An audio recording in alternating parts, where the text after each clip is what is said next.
Hey guys, it is officially again a Freedom Friday.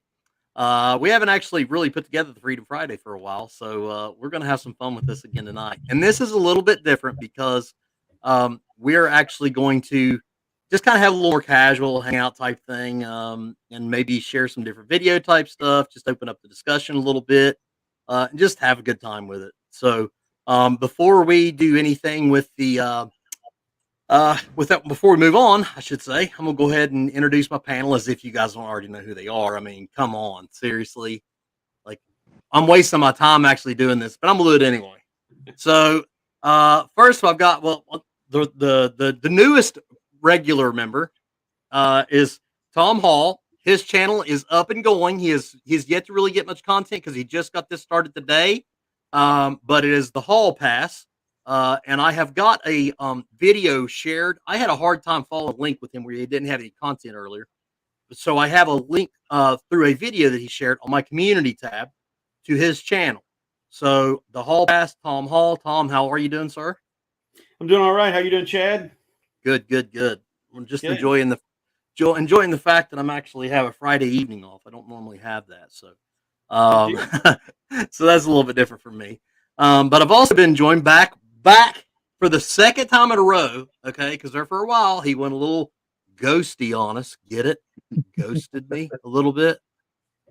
We're gonna get into that here in a little bit too, folks. Yeah. But I've got Derek from Bits and Pieces. Derek, how are you, sir?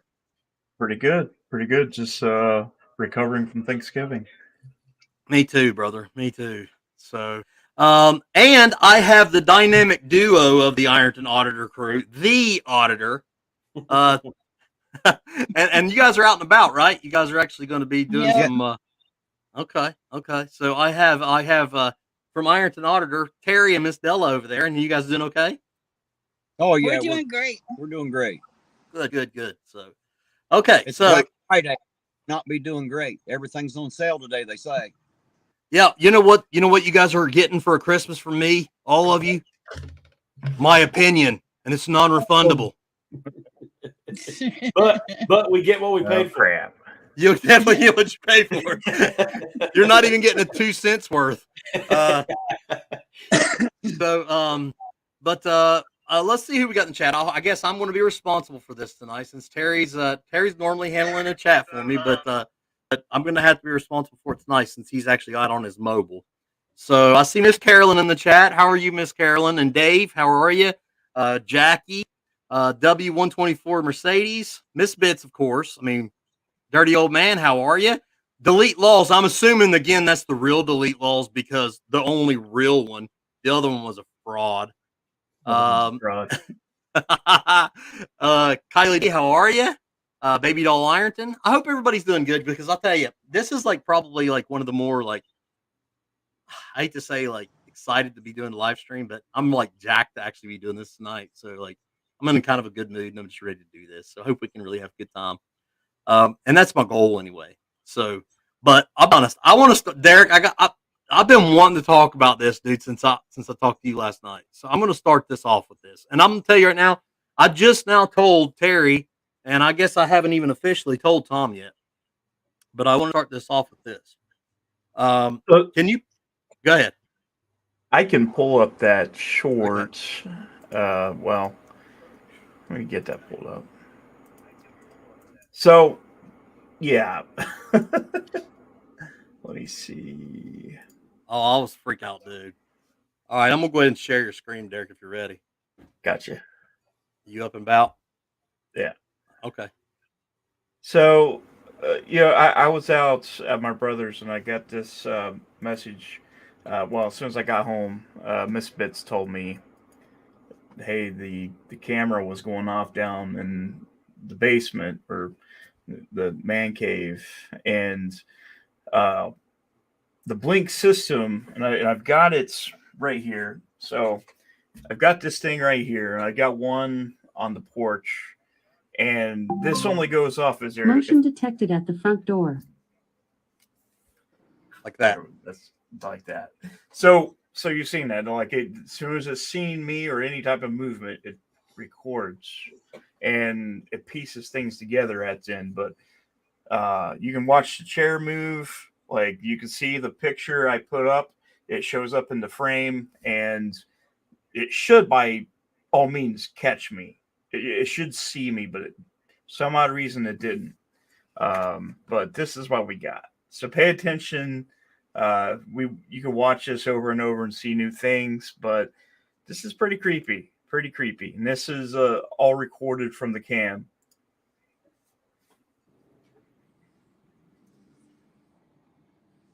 See the chair move.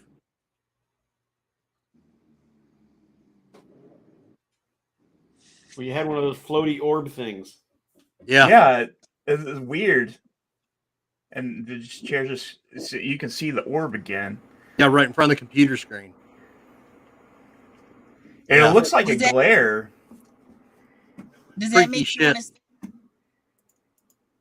It's that was the weird thing. And like I said, it should have caught me. It should have caught me or Miss Bits in that during that time. It should have caught us. And just but it to- didn't catch. So I have a question. Do you guys have mirrors in your house? Can you see yourselves in them? Or? Oh shit. Well, No, and just we do have mirrors. just- Are you guys just- dead? and just to validate his claim, Derek called me on FaceTime after this was going on because I'm not gonna lie, Derek will tell you, I literally said I called bullshit. I was like, dude, you're messing with me. I know you're messing with me. I know what's up. I know you are. Okay. And Derek called me, and he took me downstairs on his FaceTime call, and he showed me how easy this thing trips. Okay. I mean, like, we couldn't even hardly carry on a conversation because it would not stop, just continuously. Motion detected, motion detected, motion detected. And it was capturing his picture over and over and over. So the fact that this was doing this and trapping this stuff is freaky. And what you have to realize is that picture showed up on the back wall in the middle of that little video clip right there. And that shouldn't have happened. Because it should have caught me putting that up, because I put it up yesterday. I think it was yesterday morning when I put that thing up, and it should have caught me. And it took all the clips and just combined it. Now, I don't know. It could be a glitch within the Blink app. I don't know. But from everything that I've done in here, like got in front of the cameras, tested all the cameras. Sovereign said maybe the cat. That's possible. I didn't see the cat. Usually the cats would jump on the desk. I could see the cat tripping the motion detector, but what I can't see is the cat hanging the picture up on the wall. Yeah. Okay. Maybe, All right, maybe the cameras are haunted. Maybe it's not the house. Maybe the cameras are haunted. Maybe. That's what you get. Maybe. That's what So you I mean, Are you Motion afraid? detected at the porch door. So it's like a home improvement ghost? I guess. Motion detected at the front I door. want one of Shut those. up there. There we go. Can I get a maid ghost? French Okay. maid ghost? So I want to have a little interaction here. Put a 1 in the chat if you believe in the paranormal and ghosts. I'm just curious. Put a 2 in the chat if you think it's nonsense. 1 in the chat if you believe. 2 in the chat if you think it's nonsense. I'm just curious how many people out here believe in paranormal activity, real stuff, and think that we are kind of still visited by spirits and energies and stuff. And 2, if you think that's bullshit. Oh shit, dude! You're going to get me rolling here. Oh, I know who I'm talking to, brother.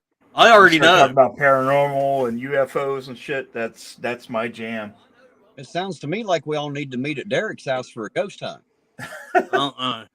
Oh, I got to say. Oh, this is funny. Okay, so I was working when this happened. Okay, and my wife, I was texting my wife back and forth, and I was getting slow texting her because I'm not gonna lie, I was in pure detective mode and like I'm all freaking ghost adventures at this point. I'm gonna prove this shit, right?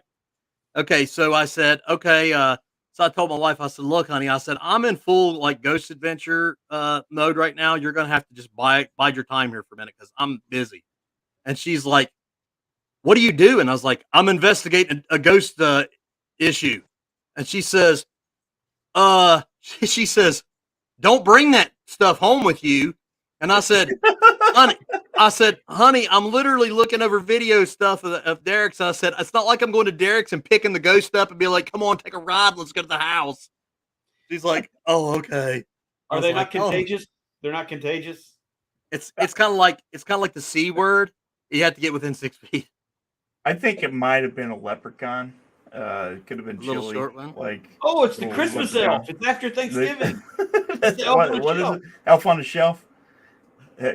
Kyle says total fake. I mean, I don't know. Yeah, I mean, wait.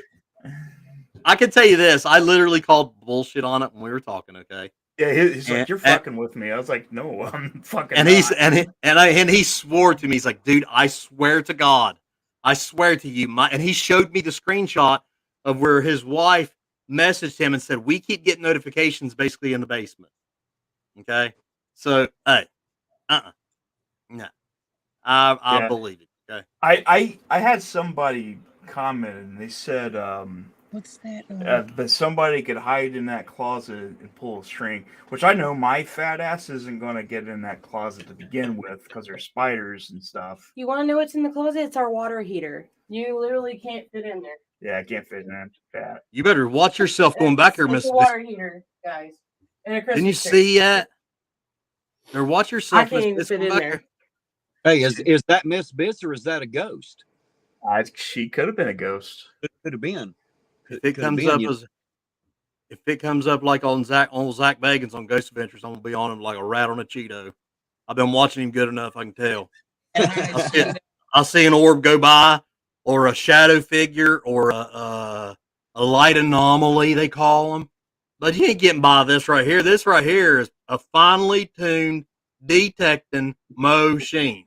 Okay. Dude, Chad Huh. was on it last night too. He was like, he called me like twice, and I was like, I have in the restroom. he's just like full I was like, investigation. I don't mode. care. Hurry up. We got to look into this better. Oh my gosh, that was fun. And what was funny was like when I very first seen the video pop up and I got the notification and I got the video pop up, I was like, what the hell is he doing? Like, why is he showing this?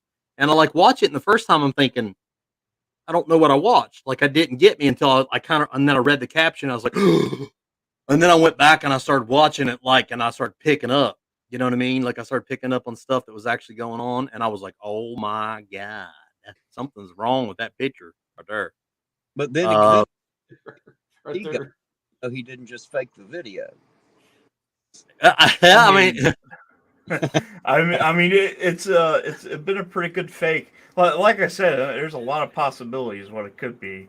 It could have been a cat, could have been a ghost, could have been a glitch, but I didn't know about it until I got home. Motion detected at the porch door. Uh-oh. he went to the other side of the house. Yeah, whatever. Well, at least Yeah.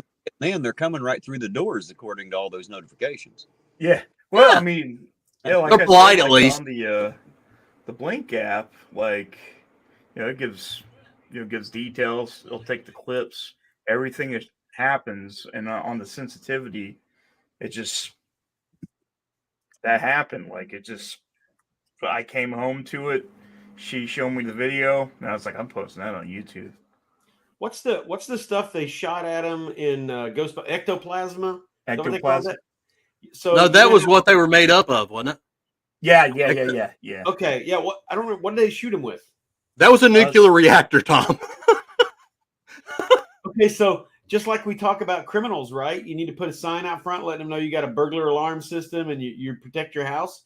Put a sign out front that you're a member of Ghostbusters and you have an ectoplasmic field capture system. I don't know. And then maybe they just go to the next house. That's because they're coming to your front door. Honestly, that wouldn't be the weirdest thing in Ashland. If I Oh, did. no. That would not be the weirdest thing. Like it's Ashland. Have you traveled up 23 headed to Columbus? Oh, Where wait you a got minute. the guy with no vocal cords and the pyramid guy with the Bigfoots and the bears out front and the YouTube kid. Yeah. Yeah, he's it's Hey, Terry, can you see Dark Watch's comment? Yeah, Dark Watch said y'all are smoking sob souls wacky tobacco. Smoking what? Sovereign Soul's wacky backy. Oh, Oh That'll make my gosh. See all kinds of shit, I promise you. was this my Oh friend my from God. last time? Is that who you're talking about? So, yeah, a sovereign soul. Yeah, that's what he's talking Also, about. sovereign. Okay, you guys just kept calling him sovereign. I didn't hear the second Yeah. part. Okay. Yeah. His So, channel, Sovereign Soul, Unchained Mind, and we And just call it for a guy like him, to just be called sovereign for short must induce a Woody.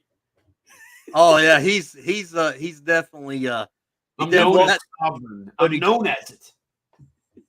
that's become his name to me. Like it's funny because like I'm used to calling him sovereign. Like I mean, you know what I mean? I know his name. It's almost like saying Your Majesty. I love the guy. I love the guy. He's great, man. Sovereign's awesome. Yeah. I spent a couple days out there with him and his wife, and it was really tough for me to try to call them by name. I kept wanting to call them screen names, Sovereign and Naughty Hippo. You know, it's really hard to remember to call them by their name. God. Naughty Hippo. After a while, people become their screen names. So when you meet them in person and find out that they have a name, you find out who they are, it's still hard to remember them as their name. It's like when you found out Santa Claus was dad, right? Yeah. Something like What? What? You just ruined it for Derek. Thanks a lot, Tom. Ruined it for me. Jesus. or when you run into your English teacher in like Walmart and you're like, you exist outside of school? What? You're like trying to stick your hands through them and see if it's like some kind of a fake mirage of some sort. It's like that can't be real because I know you're not a real person. Right. You're a teacher. Yeah. So, Tom, let me ask you this. What do you think about that, man? What do you think about supernatural? I'm just curious. I don't think, have you and I ever actually had this conversation? I don't know if we have or No, not. I've never, no. No, I mean, I'm fairly, at least I believe I'm biblical on the issue. I don't believe there's such a thing as a soul coming back. You know, it is, what is it? I can't quote stuff like I used to be able to, but it's appointed to man once to die. And after this, the judgment, and you die. That's it. There's no hanging out, coming back. I think if people are really seeing something and it's really happening, I think it's just a trick of the devil, just demon doing tricks to get you to believe anything but the truth. But nevertheless, it's still a spirit. So whether it's a I'm not saying people don't see anything. I'm saying if they see something, it's just not what they think it is. I have a tendency to agree with Tom on this one. I'm more biblical in the idea once you're dead, you're dead. I don't believe dead people are up walking around to scare you, but that's not to discredit anyone that sees or hears something because I have myself. I just choose to believe it's not the ghost of a dead person is all. Correct. Sure. Exactly. I will say as far as two references I can make biblically. One does say to be absent with the body is to be present with the Lord. That's one. But there is account of I believe it was Samuel that was called back by the fortune teller. Was that something? I can't remember. Oh yeah, that's what I'm saying. That's the reason I believe that there are something, I just believe it's all tricks of the devil. Captain, I absolutely have to correct you. That is not what that verse says. That verse does not say to be absent in the body is to be present with the Lord. If you read that whole story, Paul is talking. And as he's talking, he says, I would rather be absent in the body and be present with the Lord. He does not say one equals the other. I hear that misquoted. Just wanted to jump in there to clarify. Well, I think that's implied though, Terry, because if it could have both ways, he would have said so. You can. We're talking. I'm right. In my opinion, and this is why: when you're dead, you're dead. When he comes back, it says the dead in Christ rise first. From what you're telling me, they already rose, so there's no need for a second rising. So there's the problem. No. Well, I can tell you why I can disagree with you. It doesn't ever say that what being present with the Lord means. Like for instance, there's a lot of biblical beliefs that we were with God before we were ever born into flesh. Right. But what educators saying is that you're not all the mental junk in bits of space. It's easier to believe that dead is dead and you reawake when he calls your name. That's what the book of life is for. It has your name in it. When he calls it, you're going to rise, period. End of story. There you go. Think of it this way. Okay? It's property that he made. Okay. And I think that we were present with him before we were born. And it even says, before you were even born, I knew you when you were in your mother's womb. Okay. So if he knew you before you were born, it obviously is implying once again that he knew you before you were born, when you were conceived, because I think that we've even got some legal argument there to say when actually life starts. But nevertheless, I think that's probably implied. What I'm saying is it doesn't mean that we may be present with the Lord, as in we're conscious about it. But the Bible says that the Lord is spirit. So what it's saying is that to be absent from the body, that would be the same as being spirit again with the Lord. That's what I'm getting at. Well, not- if you know, but I tell you one thing I love about us is that we can agree to disagree in places and be all right with it. You know, Sure. that, Cap? Absolutely. Makes Absolutely. us all, what makes this country and this world great is that we can all think Absolutely. differently. And even still, we're all going to end up in the same place anyway. Ain't that awesome? Awesome. But anyway, so that's kind of where I go with that. I personally do think that if we're seeing stuff, it's and to clarify, Terry, I wasn't disagreeing with you and Tom. I don't think that there's spirits necessarily that are human spirits, if that makes sense. I'm not saying that I do know. I don't know. Right. But I do believe that most spiritual activity that we have is probably more connected to probably a spiritual warfare, so to speak, more of a good versus evil type thing. And I could be wrong. I don't know. So here's another way of saying an angle I believe on it too is if once again biblically I believe to do the right thing is a very narrow path. I mean, it comes out and says that. Right. Anything other than that narrow path will take you off of that narrow path. So to me, ghosts and similar issues, all they got to do is stray you away from the real deal. Right. And they win. That's all they got to do. So it can be benevolent ghosts. It can be things that you think are happy supernatural things. It can be, and I'm not even talking about ghosts and spirits. I mean, any kind of this stuff that pulls you away and says, well, the Bible can't be true because I believe this. Then boom, Right. it wins. And that's why I say any kind of spirit that it just isn't. You die, you're done. I just don't believe that we hang around and do things in any way, shape, or form for any reason. I mean, doesn't the Bible doesn't make any sense to me. think about is if it is not of God, then it is of sin? Does it not say There that? you go. In There you those, more or less. But I was going to say though, I have had a supernatural event in my life, and I have no suspicion. I have no idea what happened. Long story short, I'll make it very short. Right after I got out of the Army, I was working airport security, November 2001, the month after 9/11. I did airport security in Raleigh, North Carolina, and me and another buddy that was in the Army together got out together. He was living at my house, and we were driving from Fayetteville to Raleigh every day for work. One day we get up on time, we do what we normally do, we head to work, but we arrived 2 hours late. We lost 2 hours that neither one of us can figure out what the hell happened. And we went over it. I don't remember enough of the details anymore of the story to tell it in a convincing way where you too would be like, oh my God, how'd that happen? I don't remember enough details. But at the time, me and him, when we were 2 hours late for work, we were in trouble. And both of us got up on time, our alarm clocks, our watches, nothing with, we talked on the way to work, but yet we were 2 hours late. Never could even come up with any kind of theory as to what happened. What he's forgetting to tell you is he'd actually stopped at Sovereign's on his way to work that morning, and he had actually indulged a little bit of that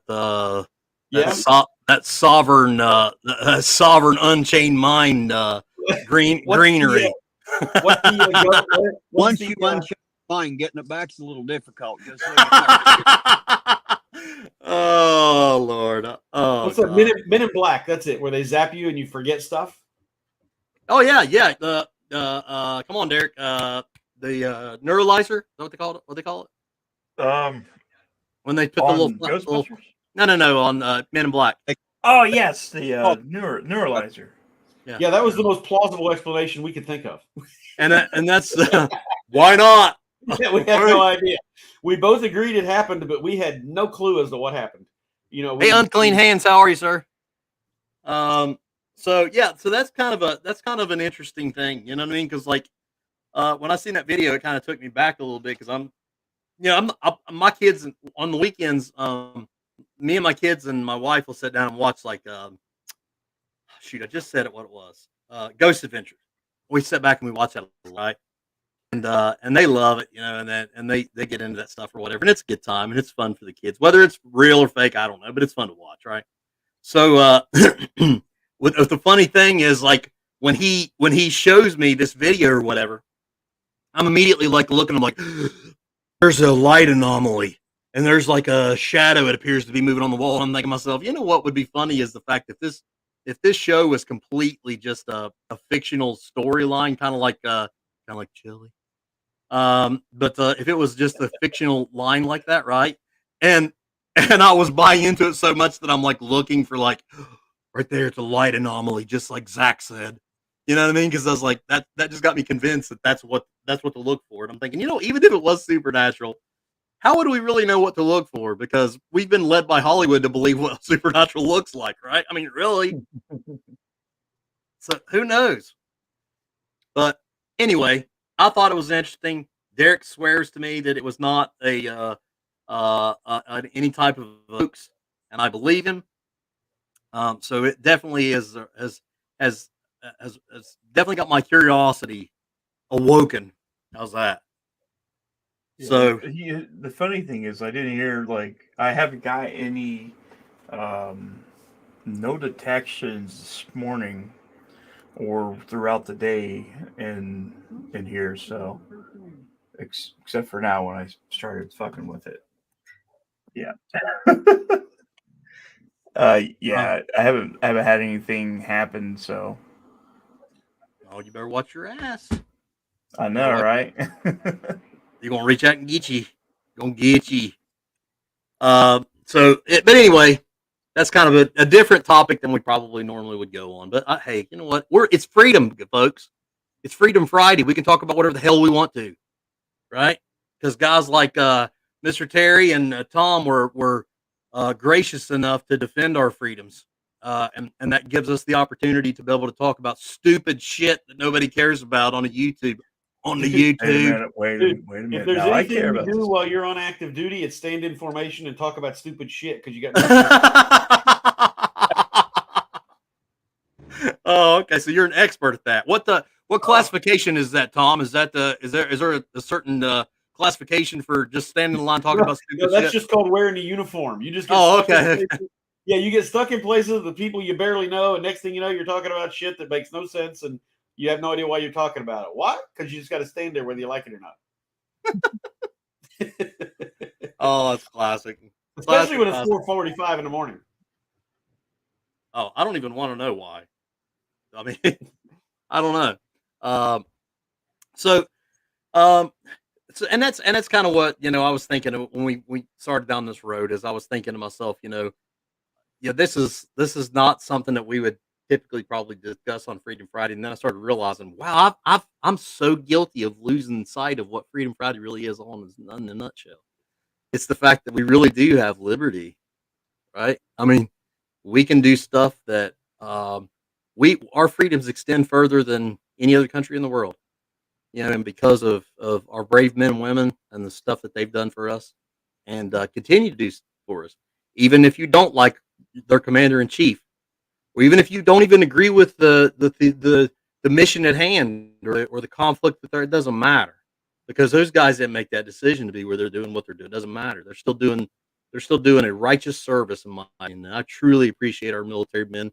And Terry, I've never actually had the opportunity to tell you that. I've meant to several times, and I've never actually extended that, but I really do appreciate your service. And Tom, the same to you. And I think I have shared that with you, Tom. But I appreciate your service. Well, just guys, I didn't really get a chance. I was trained as a medic, but I didn't even get to do that. I spent my time picking up cigarette butts and working on trucks. So and having weird conversations in formation. I stood a lot in formation. I stood up a whole lot. Of course, I also did that front leaning rest position better than anybody else too, because I spent more in it. But I appreciate everybody's thanks, but know that there are a lot more men and women out there that are so much more deserving of that thanks and glory than I am. I don't deserve any of it. I was just a warm body that filled a position, and that's all I did. So, but you know what? That's when they say we're fighting for freedom. I didn't fight. I didn't actually kick anybody's ass. I didn't shoot anybody. I never even had anyone in my sights. We don't fight in that sense, but the fact that we sign up and we add numbers to the strength of America, it's like somebody looking at Chad. His biceps may not be working at that moment, but the fact that they're there, that carries some weight. And that's what the bulk of American military does, is it's just there. Well, right. and I will disagree with you there too, Terry, because the way that I look at it is, whether you ever actually physically, either one of you for that matter, whether you chose to or were in a position where you had to do something as far as combat wise. You didn't know that when you signed up, and you still made the pledge. Right. So That's the other to me, blanket. that's what it's all about. Not knowing what you're going into, and you're still willing to serve. In my opinion, the greatest nation on earth. But you're also willing to go serve a cause that's so much bigger than us, man. It's so much bigger than any of the four of us or anybody in the chat. It's so much bigger than what we ever even give it credit for. I was watching, and Tom, you know how I'm kind of a dork on history stuff at times. But I was watching some more Revolutionary War type stuff and some little bits of history Cool. thing, that was talking about that. And that's just I'm just ate up with that time period, right? And just to think about how many times those guys could have, would have, should have probably said, "That's enough. I can't take any more." I mean, George Washington literally had every right to say, "We can't win. We're getting the shit beat out of us. They're literally beating us up, and my men are all going home. They're all up. It's done. Right. I'm begging them to stay. It's freezing. They're freezing to death. We can't even finish any of these missions because they're freezing to death because we don't have the right equipment for these guys or whatever. What's going on. We have junky muskets. We don't have the stuff we need to. But I got an idea. Let's go fight the world's strongest freaking army and beat their ass and get some freedom. How's that?" Right. You know what the best commanding officers turn around and look at their troops and say? The beatings will continue until this morale improves. You will be in a better mood in a minute. Like that. If any of my guys are watching, be ready because I'm bringing back that attitude when I come back. But nevertheless, that's where we're at, and the reason why we have freedom is because we have a bunch of American red-blooded young men and women that say, "You know what? I want to go serve the greatest nation on earth, and the greatest military on earth, and serve the greatest example of freedom on earth, and prove that we can stand onto it." Mm-hmm. Yeah, and I think we can, and I think the fact that we talked down the millennial generation, and I think now they're calling the newest one the Zoomers or whatever. There's all these labels they've given them since this generation. It's been around since right before 2000, and my son's one of them. And you constantly heard him put down because of eating Tide Pods and all the goofy challenges we went through there for a while and all that stuff. And it's true. Don't get me wrong. Almost all the criticism was true, except it was only half. We were also at war. I mean, a heated war, a shooting war for 20 years and didn't need a draft. They stood up, they volunteered, and they did what they needed to do. That's the other half of that story. So yes, they ate Tide Pods, but the ones that survived it, they took their Tide Pods with them and they carried them in their what they called MREs. Is that what it's called? Yeah. They were like, "Excuse me, I don't need that. I've got my own. Mine's a tropical scent I'm going to be having today." Well, I'll tell you, like crap, but it sure will freshen the breath. That's for sure. Yeah, yeah. You're a very clean corpse. Absolutely. Well, you still might need a change of underwear, but outside from the top down, it'll look good anyway. I want to highlight one since it popped up. I want to highlight this. John says that guys like you, he did 4 years, no combat, but he's happy he did and was proud to serve 88 through 92. Mr. Anderson, God bless you, sir, and thank you for your service. Yes, thank you. Hey, here's what's crazy. I went in 85 through 88 and then went back in 92. So you were in while I was out, and I was in while you were out. Yeah. Wow. Guys, I didn't graduate high school till 1992. That's the year I graduated. Wow. Says he had 14 years in the Army and he would do it again. That's what I'm talking about. 12 years, 7 months here. Almost 13. So gotcha. Thank you, sir. So yes, thank you very much. And on behalf of myself, my wife, and my children, thank you very much. Thank you that my grandchildren potentially will still be able to enjoy the freedoms in which you established and maintained for me and us. Thank you. Well, don't forget, everybody, that we're doing this right now. We're coming together and learning to become responsible, we the people. That's the problem in this country. It's not about the soldiers. They're doing their jobs. The problem is we the people haven't done ours. And that's why things have turned the way they've turned. So the more we get together like this and the more we stand up for freedom, that's when we'll have it back. Remember, they're out there making sure that it's free across the world, but who the hell is here making sure it's free when they come home? That's my question. And that's my point, too, is the fact that we have the panel that we have right now. And the fact that we have a chat room full of people that I guarantee 6 months ago, there's people in this chat right now that hated me because of my profession. And there's people that probably would have hated Terry for what he does. There's people who still hate me, Chad. Well, they still hate me too, but nevertheless, there's just less of them. That's all. Yeah, my percentages are going up. Okay, guys. Right. But anyway, the fact that we have this opportunity that we're sharing this panel right now with everybody, and having the people that we have in our chat is all proof that freedom is not dead. The opportunity to expand on it and to get back to those riches of enjoying pure freedom and liberty and I'll share this with you guys, and I hate to bring up this topic, and I don't really like to dance around it, but I'll say this: if you guys remember, do you guys remember what it felt like right after 9/11? Not at 9/11. Okay, I understand 9/11, and I remember everybody was. I was crushed. I'll be honest. It took me a while to be crushed, if that makes sense, because I didn't know. I was so dumbfounded that I was going, what the hell just happened? Like, I don't get it. What's going on? I mean, I'm just like, I'm blindsided, right? And I remember a time right after that where I was so pissed off that I was sincerely thinking, and I was dead set at the time. But I was actually expecting a little, well, at the time, different circumstances, but I actually got to the position where I was thinking, should I join? Should I enlist? Whatever. So anyway, the reason I'm bringing this up is this. I remember after that, it didn't matter your race, it didn't matter your religion, it didn't matter your sexual orientation, your gender, your belief of anything. Everybody was a patriot. It was crazy how united we were. There was flags everywhere. You could not buy American flags in Walmart; they were sold out. It was Too like bad every we have memory, huh, Cap? Too bad we have such a short memory, and only just a few years later, now most people can't even remember what happened and don't care to. That's the sad part.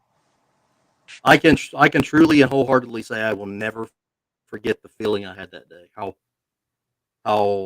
humbling, and how just, like I said, I wasn't just about being heartbroken.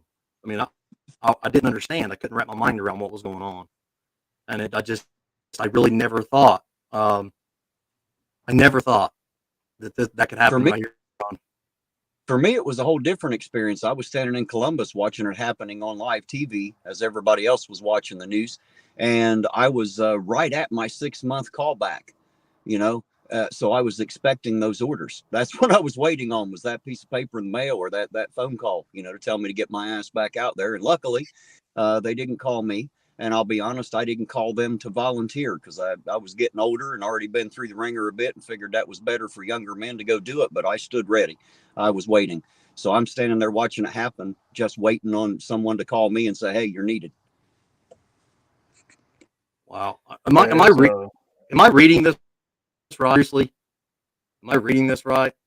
That's the consequences of a military interventionism in the Middle East for 50 years thanks to the troops. Are you being sarcastic? Because that's certainly Aaron 90% of the time doesn't know what he's talking about, and when he does, he'll lie to you anyway just to slant it a certain way to get your reaction. So be very careful about putting too much stock in what Aaron has to say. Well, it just blows my mind that anybody. Well, listen, it's easy. You can do great and amazing things in your life that 50 years later have bad consequences. That doesn't mean that what we did, why we did it, or how we did it was necessarily a bad thing. When we went over and we trained Osama bin Laden, we armed Osama bin Laden as part of the Mujahideen as we were fighting against the Soviets. The Soviets invaded Afghanistan, And so a way to keep them from expanding more and more and more was to help the Afghanis keep them out. So we went in, the CIA trained Osama bin Laden and trained up the group he was part of, the Mujahideen. We gave them the arms, some of the arms they used against us later.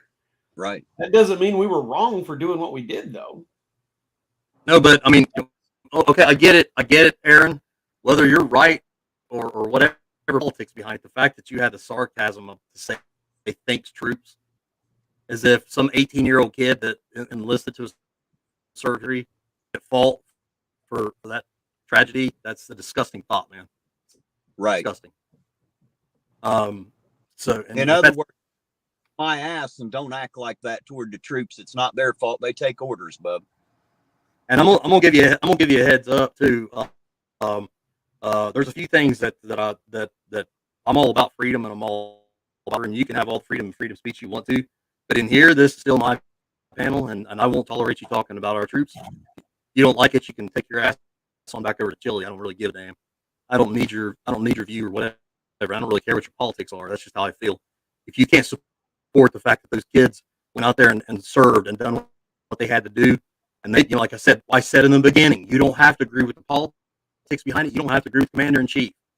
But if you can't see that those kids got it, they were kids, guys. They're kids. They're freaking kids. They're 18, 19 years old, and they literally enlist because that's what they know is right to do. I'm not gonna listen to that nonsense. So, anyway, so we'll move on past that. And I'm sorry, guys, I didn't mean to get a little swayed right there, but I think that's absolutely just foolishness. Especially, let me guess, Aaron lives in the United States, right? Just so you know, that job, Aaron enters the chat and does everything he can to yank an emotional reaction from the panel leader. That's what he does. Now you know. Oh, so he doesn't have a life. He doesn't have friends. Oh, okay. Sorry, Aaron. I didn't know, buddy. Hey, will somebody in the chat give Aaron a great big hug Tuesday for me? Yeah, apparently he missed Tuesday, didn't he? Yeah, he needs a hug. Somebody in my chat give Aaron about a dozen YouTube hug controls for me. So anyway, so that's kind of where we landed, and I know that I wasn't really I wasn't really meaning to go this way, but that's kind of where we landed. So anyway, Tom, tell me a little bit. So, because you and I talked a little bit today, and you told me that you're getting your channel back up and going, and you're wanting to do a few things. And I think you've actually got it created at this point, correct? It is created. Okay. And you're going to start putting content, but it's just not there yet. Correct. I mean, I just got the email created, the YouTube created, the Rumble created, and got all that created today. So yeah, there's no content yet. Just thought, as you suggested, this would be a great place to sort of coming out. So, no, I'm just. I was like, Don't you just love happening in on half a conversation and you're not sure? Just hear it say, No, I mean, I've done a YouTube channel before. It was 4 Boxes of Liberty. It's still up. You can still go there. It was just a few videos because I think I kept my focus too narrow. And watching your success and seeing you and talking to you has re-inspired me. Plus, over the last couple of years, I have people contact me all the time and say, "When are you gonna put more stuff up, man? When are you gonna put more stuff up?" Plus, I got some family ask me to do it. So all this stuff combined, I decided that I would do it, but I would keep it broad. And, I would throw everything that is me up against the wall and see what people like and what they react to. And even if they don't want to hear about liberty and constitutional history and stuff like that all the time, if I can teach them about whiskey and throw in some freedom in there, then I still win. There you go. Somebody just caught this on the hall pass there. The shadow on the wall looks like there's a body hanging. It's I put a light behind this to try to get some. Yeah, it's a very poor attempt. So I didn't even want to mention it, but it's nothing but the shadow of this throw over this chair. Oh, okay, because it looks like you have like a body, like yeah, when I rock. Yeah. Back to the paranormal. Yeah. You know, I thought when you guys were talking about shadows, I started to bring it up, and I was like, no, I'm not going to bring it up. I mean, yeah. I was like, no. I was like, hopefully nobody notices that shadow hanging behind my chair there. Or Well, at least you can't see it here. Let me see if I can show you. Like little toes. I think he froze up on us. Yeah, froze up. Hey, Chad, your audio's cracking, bud. It's that Is it wonderful cracked? internet. It's cracking up real bad. Seems like. I don't know why. It's been crackly for me the entire time we've been on. Everybody else fine, but yours always sounds to be cracking and popping, Chad. I don't know why. Are you using the mic? Or, Yes. Yeah. Yes, and I'm using a mic too that I don't have a lot of confidence in either. That could be a problem. Yeah, I think it is. I think that's what's going on. My mic's really taking a shot, so I don't know what's up with that. We're going to have Sovereign give you an update on his mic, and his sounds pretty good. You have to get you one like his. Well, I actually was going to order one like Derek's, and that's what. Yeah, what is that one? This is a razor. Oh, okay. This is okay. You can have this. There you go. That was the. Here, hand it to me, Derek. Oh, I can't right now. Right, about 140 bucks. Oh, hell yeah. I appreciate that. I'll have to bring it up to you. I have the Yeti, so I'm good. I can't remember. I think it was the Yeti that I was looking at, Derek, the blue or something like that. Yeah, that's what I've got. I love that mic. It's better than that there, but the Yeti, good stuff. Now, if you want, I can find you a good deal on one. They usually have good bundles and stuff, but yeah, what you need to do is get you that and a pop filter. You're good to go. Okay. Well, I'm definitely all about it. And here's what I'm going to do. I have literally made kind of a pledge to myself. But the thing that I'm looking at is I don't want to spend money out of my regular checks for YouTube. So I'm going to wait till I can generate enough funds on YouTube to be able to actually start investing in YouTube. That way I don't have to actually spend any of my money for something to be silly with and a toy, so to speak. So in other words, chili fundraisers to get you some audio equipment, right? Yeah. Just hit that right there. If you it's right there. Just make sure you Cash App with your finger guns and stuff. Yeah. That's all you gotta do. Did you call that Cash App? I think Derek pinned it. Make sure they know where it's at and where to find it. Let me see. I'm gonna try to get Tom. You guys entertain him just for a second. I'm gonna try to message Tom and see if we can get him back up here. Can you keep him entertained for just a minute, if you don't mind? Hey, we'll talk more about this haunted house that Derek's coming up with here. Either that or haunted software. I'm not sure what's haunted, but something's crazy going on there. It's definitely weird, definitely strange. Like Miss Fish, she's not freaked out by it that I could tell. That kind of like I like that kind of stuff, but I'm not gonna lie, I'm a bit of a scaredy cat sometimes. Yeah, I don't think I'll go back in that realm. It's a little too close to home when it's your home, isn't it? Yeah, it's a little strange, and I'm sitting in that chair now, and it's just like, okay. How do we know you weren't sitting in that chair then? Maybe you're the ghost. Maybe I could be. Maybe I could be the ghost. You disappear sometimes, and we don't hear from you, and then poof, you're back again. How are you feeling? Wait, I know you had some downtime where you wasn't feeling well. How you doing? I'm all right. I had some problems. My stepdad, he's got cancer. They're treating it as stage 4, and they're going to go ahead and put him through some clinical trials and stuff. But we got that news the other day. Well, day before Thanksgiving. When it rains.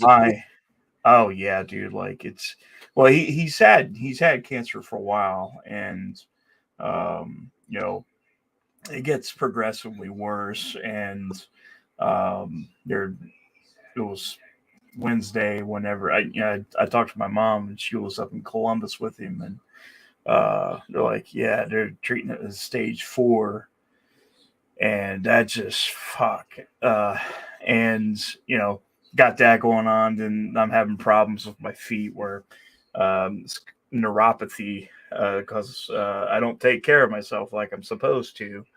But I got to get back on that train because neuropathy sucks. I hate it. It really does. Like, it keeps me up, like my toes and my feet, just like, and I was doing so good there for the longest time. Like, I was doing the exercises and all that stuff. But it's yeah, it sucks. You need me to come over and bring a big stick and chase you around with it? I'll get you. Probably what I need to do is like get one of those sticks, like tie it to my head and put like a candy bar in front of it. Oh, there you running after it. Yeah, It's but just like smart enough to take the stick off and just float. maybe that'll be my treat. Like, but no, man, like I gotta get back to it. Like we got the heavy bag set up, and Well, man, if nothing else, just make sure you try to get out and get you about 20 minutes worth of walking. It don't have to be like them mall walkers or nothing. You don't have to make a big deal of it, but walk 10 minutes in one direction, turn around, walk back to where you started. At 20 minutes. That's better than nothing. And that'll help, that'll help get a little blood circulation, get your legs moving, all that kind of stuff. It does help. yeah, you would think that as much like walking and stuff I do at work at the plant, like you would think that, but like it's just I don't know. Like I need to just actually just. I was standing in a small space, but I sidestepped, and went and got product and refilled the line. And man, by the time we were done, I guarantee you, we walked 1,000 miles just in a day, working 8 to 10 hours. And even still, I still had to get out and walk. It wasn't enough, apparently. I guess because that walking from one place to the other and stopping and then walking from that place to another one, takes that continuous, I guess, something like that. Yeah, like so I just moved to my new office, and I've been making trips to like clear across the other side of the plant, and the plant's huge. Like it's huge. I won't say the name of the plant, but I have to go all around it, which I do a lot of driving, but all over the admin building. That's where I get most of my stuff. So they moved me to admin, but I'm still having to go inside the plant directly and climb stairs and all that stuff. But yeah, you would think as much as I do walk around, but I'm maintaining a weight, but not the weight that I need to, and I'm eating junk. Like it's. Well, now that I lay squarely on your shoulders. You know what junk is. You just identified it. Yeah. Oh yeah, dude. Like I'm serious. Like, and it's embarrassing. Like what I put in my body. Like one day, Chili said to me, he said, "Why can't you control what you put in your mouth?" And I said, "Well, why can't you control what you put in your ass?" And I was like, what? Like I was sitting there thinking about it. I was like, you know what? Chili's kind of right. I can't really control what I put in my mouth, but I always just garbage. You can't control what comes out of his. Remember, garbage out. It's just like a computer, physically and spiritually. Garbage in. Yeah. We've got Derek trying to email the captain a microphone. Could you email me one of those cigars you got there? That looked pretty tasty. Yeah. I'd be more than happy to share at some point. We need, I was thinking if we keep doing this, I'm sure I can't be the only guy that said this. It'd be cool since everyone's relatively local. It'd be cool to do all this at one location at some point. Oh, absolutely. Absolutely. Yeah. What I was actually thinking about that one night, what we ought to do is we ought to get together and actually kind of do, like even if we have to go into a public place and just sit down and just kind of have a relaxing thing and just have a couple beers or something and sit at the bar and do a stream. Can you imagine the content there? Oh my God. Well, I've been realizing that every time I get on stream, I tend to drink and start getting belligerent halfway through. And Misfits told me like the other, like the last stream, like it seems like every time I get on this stream, I'm like, oh, I'm going to drink, and next thing I know it, I'm like, oh, I don't remember a damn thing about the stream until I watch it. And I'm like, fuck. So I remember seeing, I was watching the chat like the other day, and it's like, tell Bits to turn his mic off. I was like, man, I was annoying. Like, as soon as I, like, and it doesn't take a lot for me anymore to get drunk. Like, you know, a couple shots and I'm a super lightweight. And I just, you know, I used to be able to put it down pretty hard. But, yeah, Miss Bits told me no drinking tonight. So I was like, well, okay, I'm not going to drink tonight. Except for his lemonade. Oh, wow. Lemonade. There's a reason I'm single. Something that I'm seeing going on in the chat right now, real fast. I see guys are still debating over the Aaron guy. Just to clarify, guys, you know I'm all about the First Amendment. First of all, we have to really put.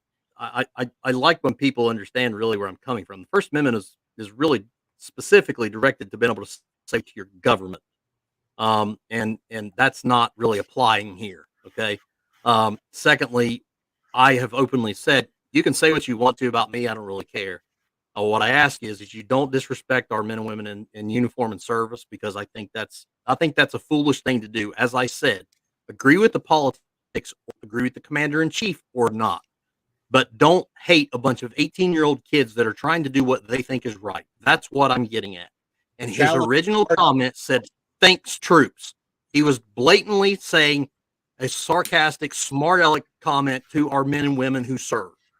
That's why I don't want to hear it. It's not about that. I don't like the way that he's disrespecting our men and women in uniform. Remember to challenge the argument and not the person making it. Try that for a while. It's a little hard to do, but that's what we need to learn. We need to challenge the argument and not the person. Well, that requires thinking above kindergarten level. I think you're probably right there.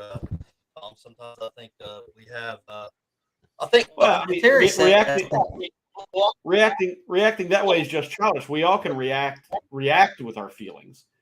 We don't react to lots of things as we go older because we've thought and we understand that our emotions or our natural reactions to certain things aren't exactly, going to do any good, or they're not accurate, or it's not truthful. And we learn those things as we get older. But when you're kindergarten, you can't have the chocolate bar you want. You stomp your feet. Right. Well, I think the problem is with Aaron, and the experience that I've had with Aaron in the past is he's not really looking for an intelligent debate. He is looking for, he's just trolling. Bumper sticker discussions. Oh, we lost Chad now. Oh, we lost. Part of the show. Now what do we do? Let's all talk. Oh, no. Who's in charge? That damn tyrant. Now remember, McKnight's the pig tyrant. That's what I keep hearing. Oh, McKnight. Oink, oink, oink, oink, oink. I heard you guys mention that last time. Is there like some standard line about McKnight that I'm not in on? Buddy, your guess is as good as mine. I think it comes down to the fact that there's some police officers that people don't like, and he's one that have people that don't like him. I'm sure everybody's got some. I've just heard from more of his, apparently. Okay, I see that. I mean, I don't know the kid intimately, but I mean, I've been around him, and every time I've been around him, I liked him a lot. So I was just wondering what the word was. He seems fine to me, but I've never been on the other side of the cuffs. The other people complaining have. I don't know that makes the difference, but it might. I do know that some people who can't stay out of trouble tend to blame the cops a lot for fucking with them when they're the ones that just can't seem to quit fucking up. You know what I mean? Well, listen, I graduated high school and I went to college, but that's not the same as public school in any way, shape, or form. I was out of the public education system for well over 30 years. And then 2 years ago, I started subbing, and now I'm an aide. So I actually go class to class with freshmen in high school. I live the life of a freshman every day, Monday through Friday.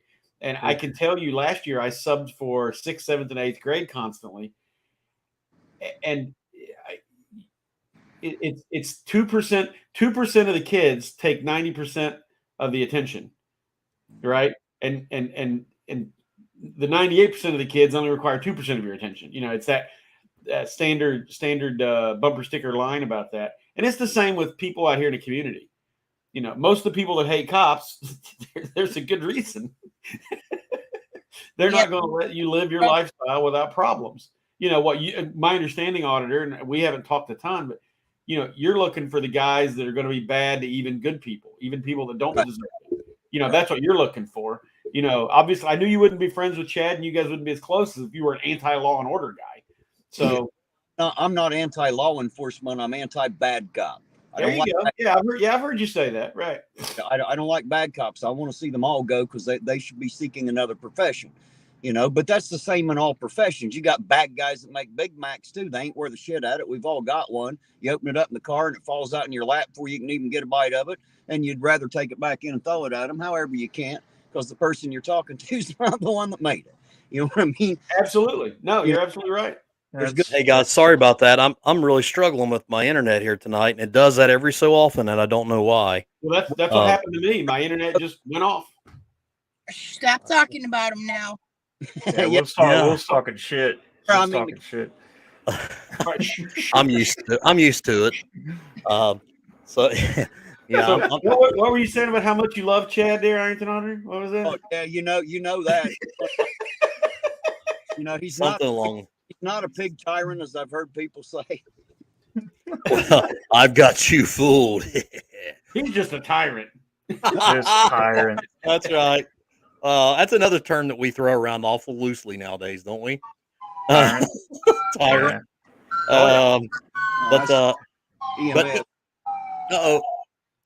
Anyway, Tom, tell me a little bit while I've got a little bit of Wi-Fi magic going on here for me. Yep. Tell me a little bit about what your vision is with your channel, so we can go ahead. I want everybody in the chat that's interested. Well, honestly, 4 Boxes of Liberty was about. I was talking to my buddy Tom Sonella. You remember Tom Sonella? Rest in peace. Probably one of the closest to a big brother I ever had. The biggest cheerleader for me and motivator and mentor that I've ever had in my life. Really, he died in a house fire in April 2019 here in South Point, Ohio. And but right before he died, it was only a few weeks before he died, we were having this conversation. And I've not been at the time. I was helping take care of elderly parents and a dad with Alzheimer's, and I was working as director of training at a local gun shop, and wasn't making enough money. What a lot to be thankful for, but wasn't making enough. And we were laughing, and I said, "Man, if I could just figure out a way to make money just doing me, there's all these things I'm good at, but none of them make me any money, right? Can I figure out a way to do that?" And we laughed about it, and we started talking about the categories of things that I do. And it came down to, as soon as we talked about it, it hit me, the 4 Boxes of Liberty. There's a few versions of this throughout history, but the 4 Boxes of Liberty are the soapbox, right? Talking about freedom, talking about things. Second is the ballot box, in other words, politics. The third one is the jury box. I spent a significant amount of time in my life in the legal field or on the fringes of it, like studying constitutional history at Ohio State and things like that. So right on the fringes of the legal field. And then the fourth one is the cartridge box. And, the catchphrase is always use them in order. So in other words, you only go to guns when nothing else is left, just like our founders did. And so at the time, I was making a living in the firearms world. So it's like, wait a minute, if I'm trying to make money, do the things I do, I could call it 4 Boxes of Liberty, and I could do what I do, and they would fall into one of those 4 categories. And but I felt like it was just a little too narrow. And it was too narrow in the scope of who would see it and go, "Oh yeah, I want to watch that," or "I want to listen."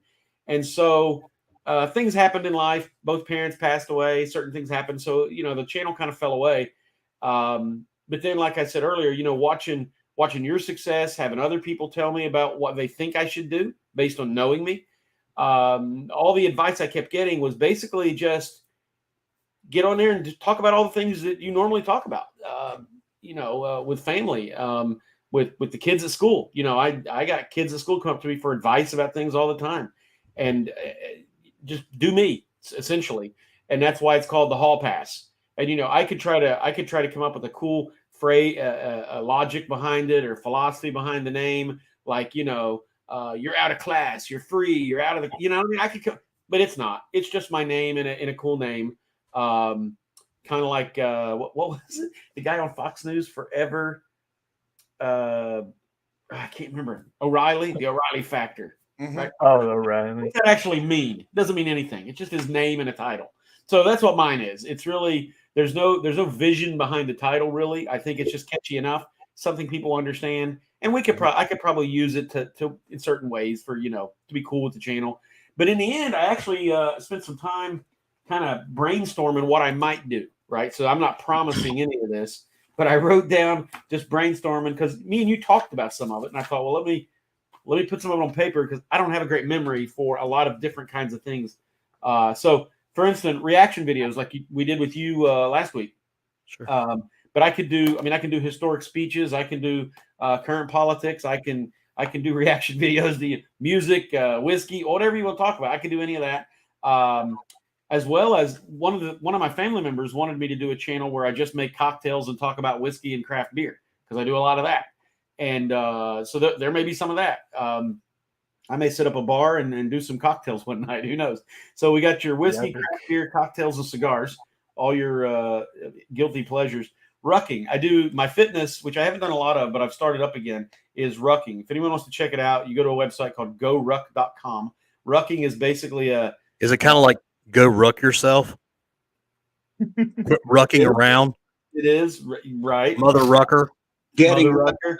Do As you a want me matter to of keep fact, going, Tom? there is a Go Ruck club down in Atlanta called Mother Ruckers, and it's nothing but mothers with small children, and they put them in strollers and they go rucking. So there is a Mother Ruckers.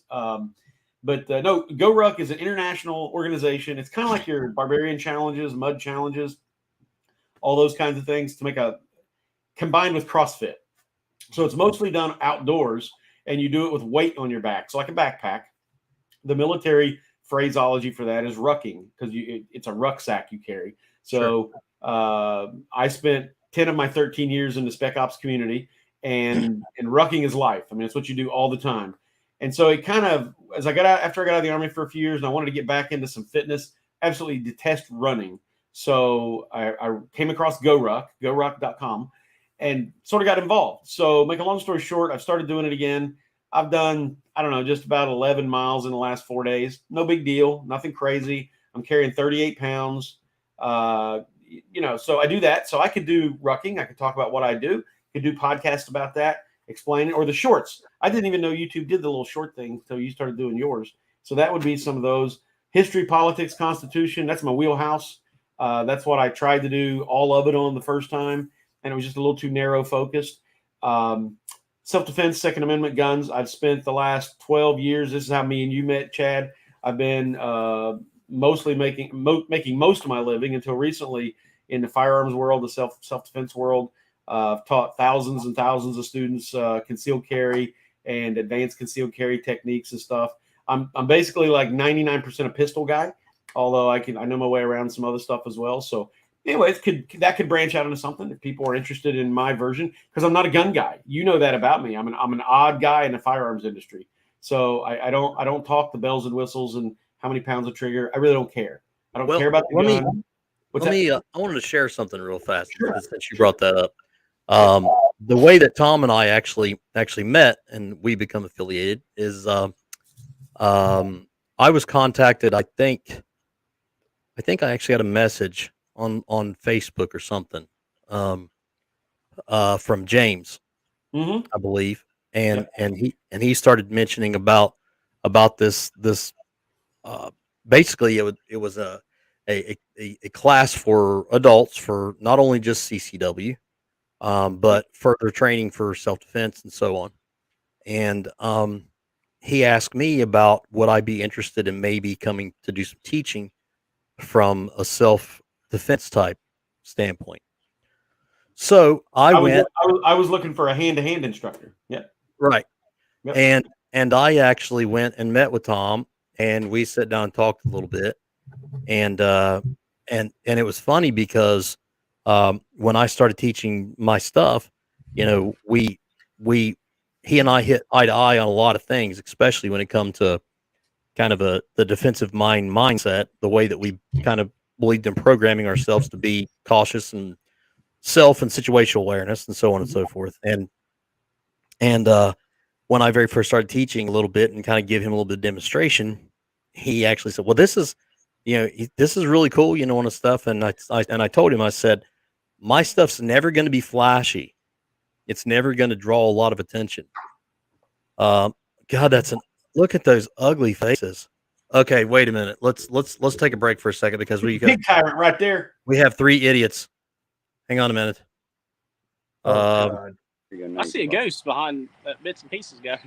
All right, you better watch it. You better watch it. What's up, Evan? Oh, you see it? God, you guys are ugly. I saw some flashing lights, so of course you guys know I chase flashing lights all over town. So I found Hey, who's the real dorky looking one behind you? Who's that? That's Billy. Oh, that's Billy. Is he out of 8th grade? Hi, Billy. Hi, Goofus. That's Captain Goofus to you, Billy. Oh, there she is. Hi, Allison. Don't forget all of my daughters in one place. Oh my God. Appreciate y'all. The call for service, actually, someone just got an EMS. That's why y'all didn't get to see any of that. So we don't do any of that on this channel. I just saw the lights and decided to chase them down, and that's what's going on. So that's the update. Go back with your show. I'm sorry we interrupted. I apologize. So anyway, so Tom is basically telling me what he's expecting out of a defensive tactics instructor, and I go and we kind of talk a little bit and stuff, and he goes, and I said, this is probably not the flashy stuff that you might be wanting, and I said, because that shit don't work, and he was like, oh, really? Yeah, that shit don't work, and I said the stuff that works is simplicity and going over some stuff and whatever. So long story short, I think probably Tom, maybe a couple weeks later I started teaching for you. Yeah, it wasn't very much longer after that. It didn't take very long at all to get us up and going. I mean, that was really, if I remember right, that was all I was waiting on to really get up and going. Was I'd been doing some other stuff, but I needed that element, because one of the concepts I believe in, which you believe in, is that hand to hand is not a substitute for a gun. A gun is not a substitute for hand to hand. Less than lethal implements aren't a substitute for either one, and either one are a substitute for less than lethal. They're all tools in a toolbox that can be used appropriately at the appropriate times and methods. And you need a little bit of all of it at least. Well, and I think and I tell people a lot too, and when I would teach defensive tactics or gun classes and stuff, when you get so confident and you get so comfortable because you carry a firearm, you're setting yourself up for disaster, because you have not relied anything on defensive tactics training, weapons retention, and if you don't do that, because the truth of it is, if you're involved in that type of scuffle, you're probably going to be hands-on at least for a moment first, because it doesn't always just escalate completely to, there's a bad guy, bang bang. Usually there's probably a reason why it escalates that far. So, well, most of the time, if you go first, you are the bad guy. Yeah. It kind of seems that way, don't it? We get to go second. Now, see, that was one of those differences I talked about law enforcement and civilians. You guys get to go first, not in pulling the trigger necessarily, but you get to act first. As civilians, we only get to go second. There has to be a justification. And yeah, you guys have to have a justification too, but it's an entirely different set of rules, which in a good sense, not in a bad way, not in a criticism, but you guys can have a complaint. There's a suspicious something happening, sure, and you can go ready to deal with it. Well, sure, if my neighbor tells me there's suspicion over here, but nobody's being hurt, and I go walking with guns out, I'm likely the bad guy. And by the way, Terry, Aaron was talking about you because he said, look at those bunch of thugs with guns.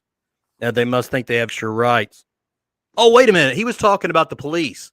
Oh, I guess he didn't realize that Terry had a gun with him too. And my tyrants up there didn't say a damn word to him because they don't care, because they believe in defending his Second Amendment right, as do his First.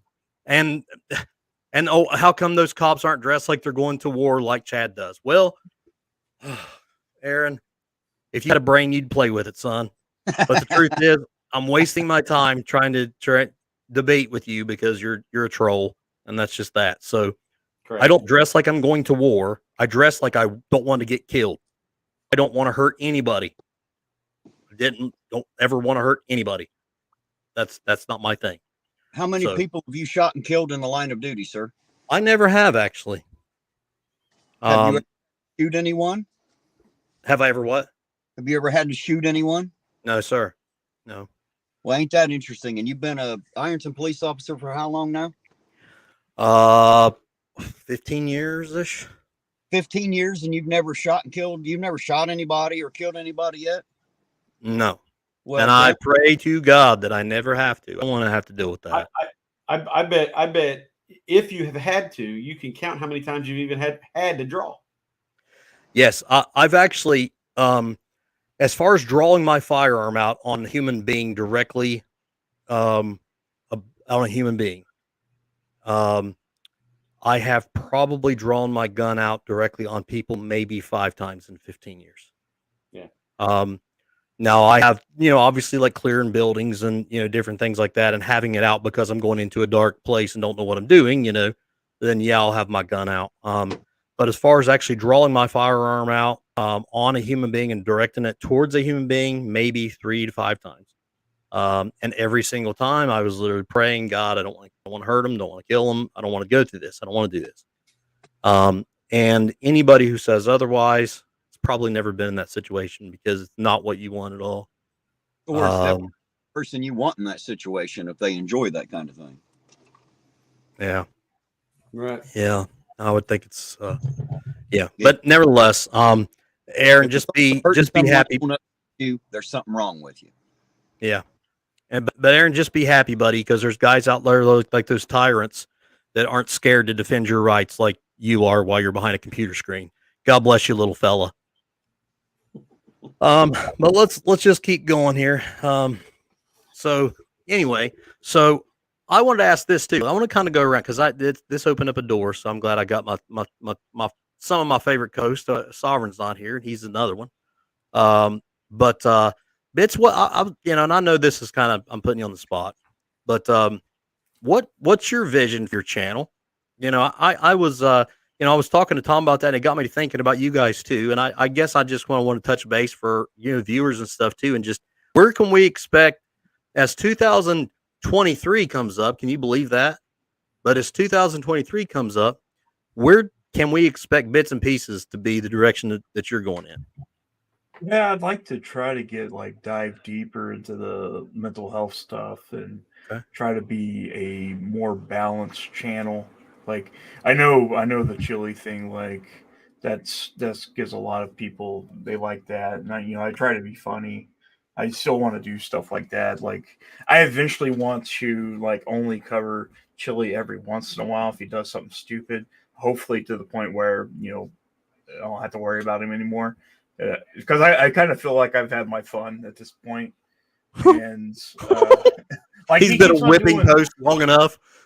Yeah, it's just it's getting to the not point even fun anymore.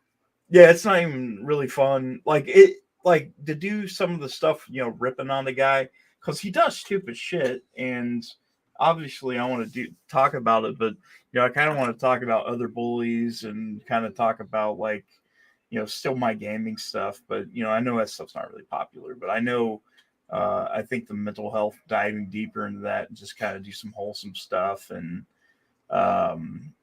it'd be nice if I still do the Sweetie interviews.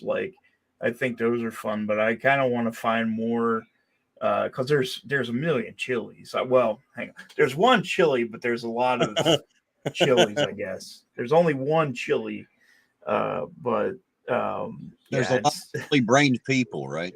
Yeah, I mean, we still have Glenn Serio and stuff like that. Oh yeah.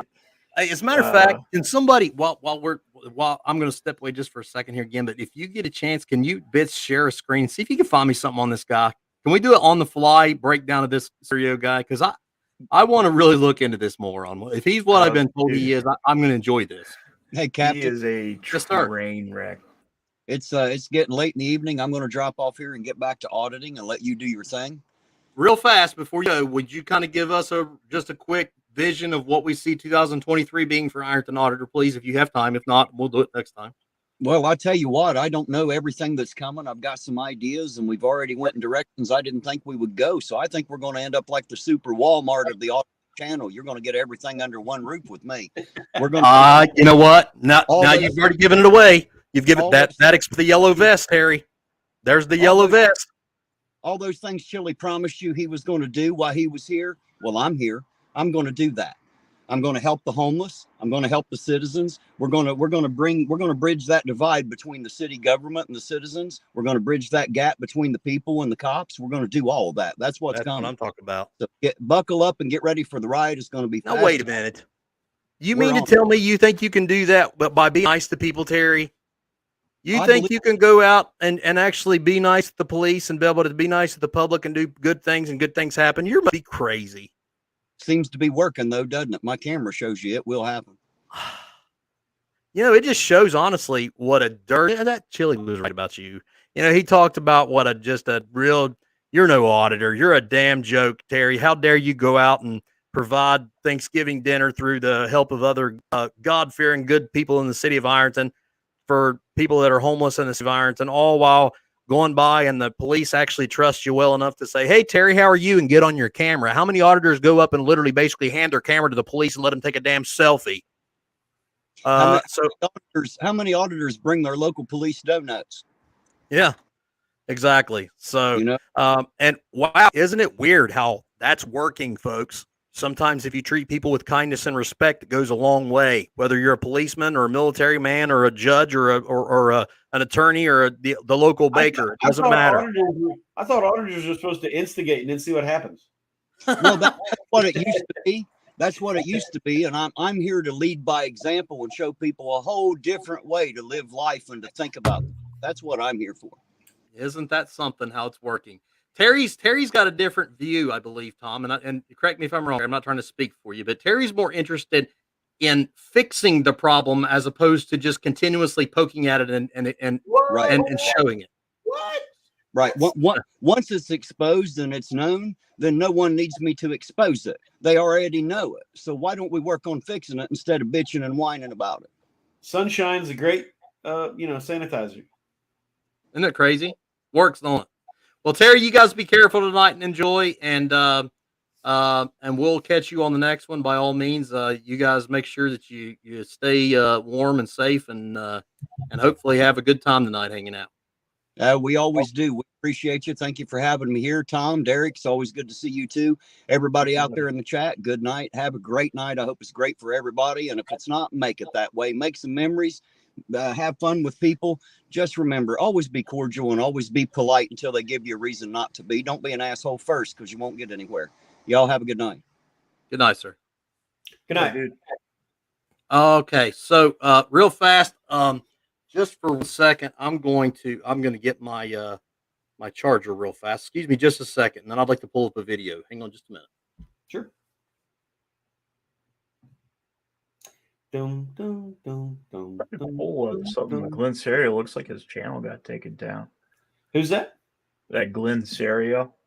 Oh, there's clips of it, but looks like he's looks like his channel got taken down. Maybe.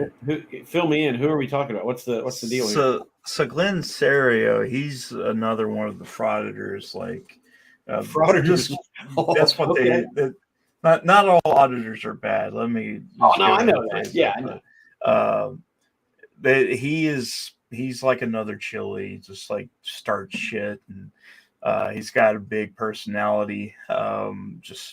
He's a big guy like me. Like he's probably maybe my size, and sometimes he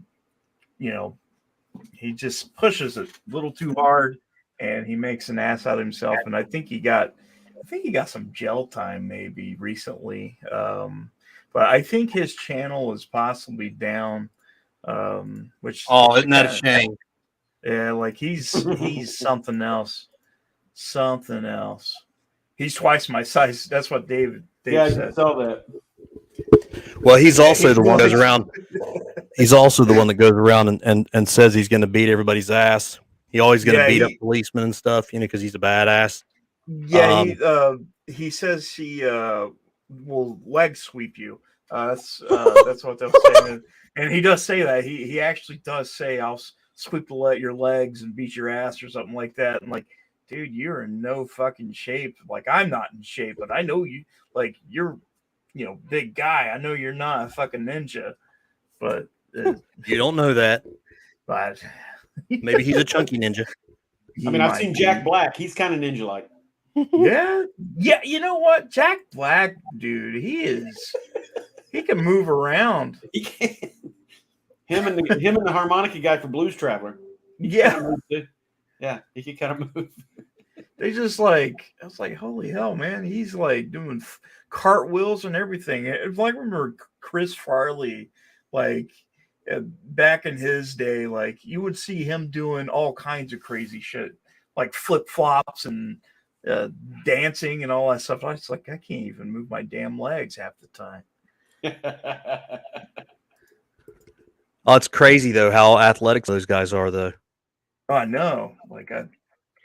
I would love to have that energy. I was for Thanksgiving. I was playing with my nephew, and for 10 minutes, and I just felt exhausted afterwards.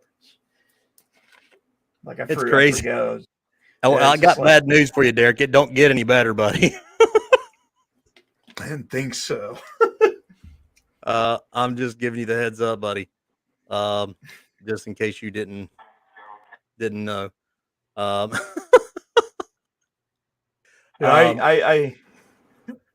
made I was sitting there with my mom yesterday, and I made a point to open up the My Chart app for the hospital. I was like, man, I wonder what my symptom, what my medical history says. And I pulled it up. It's like, holy shit! I didn't even know. And they list everything, and it's nuts. So I got something interesting that just happened here a second ago to tell you that I think that fits this conversation to a degree. So I'm part of an organization called Faster Saves Lives, and we are a nonprofit organization. And schools that have chosen to become armed, we foot the bill, do the fundraising, hire all the trainers, set up the trainers, pay for the hotel bills even of school staff that have chosen to be armed, and we get them trained. Anyways, so part of my job with this nonprofit is I help do social media.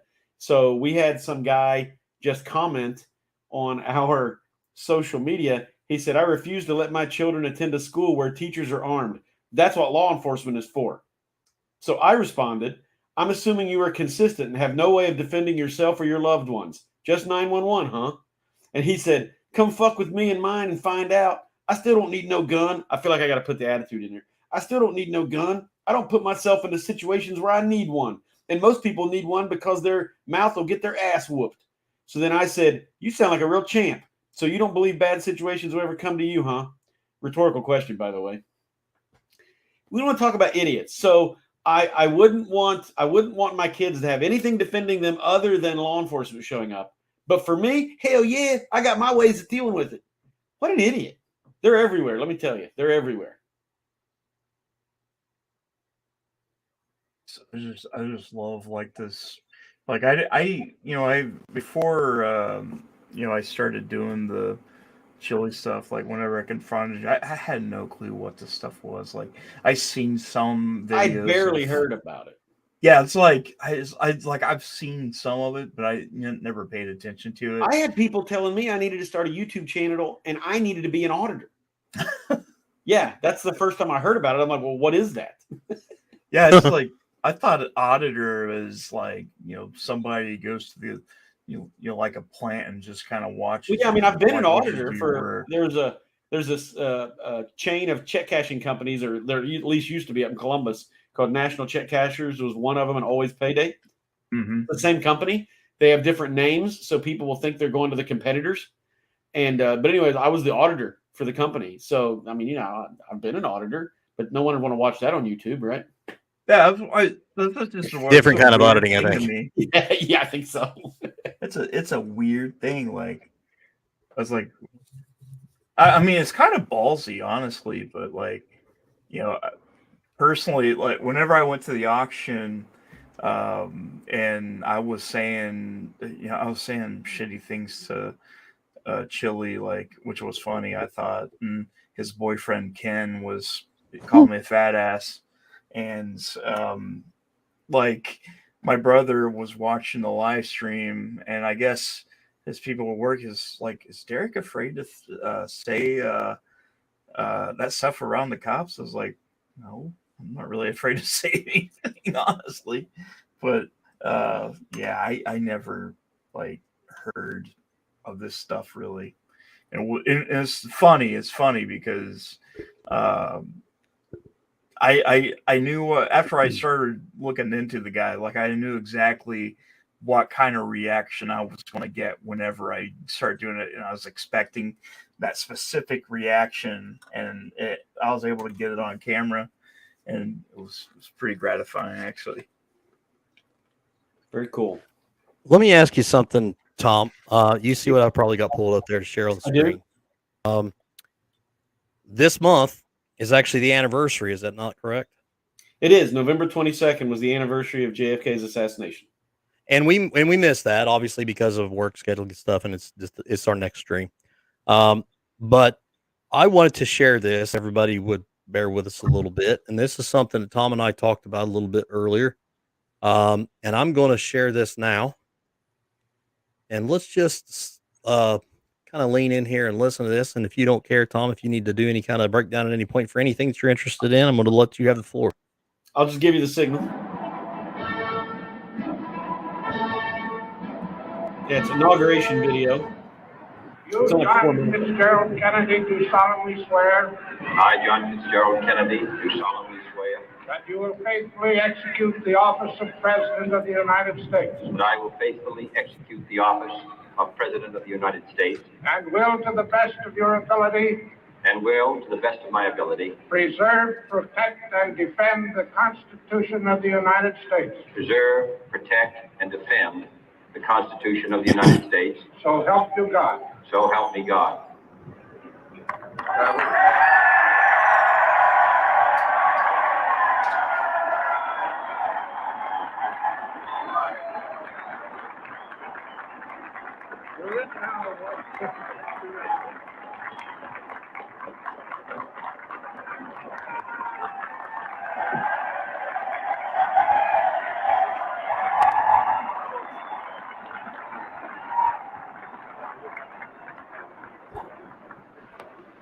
Vice President Johnson, Mr. Speaker, Mr. Chief Justice, President Eisenhower, Vice President Nixon, President Truman, Reverend clergy, fellow citizens. We observe today not a victory of party, but a celebration of freedom, symbolizing an end as well as a beginning, signifying renewal as well as change. For I have sworn before you and Almighty God the same solemn oath our forebears prescribed nearly a century and 3/4 ago. The world is very different now, for man holds in his mortal hands the power to abolish all forms of human poverty and all forms of human life. And yet the same revolutionary beliefs for which our forebears fought are still at issue around the globe. The belief that the rights of man come not from the generosity of the state, but from the hand of God. Yeah, hold that. We dare not forget today So check that this we out. are the heirs of that first revolution.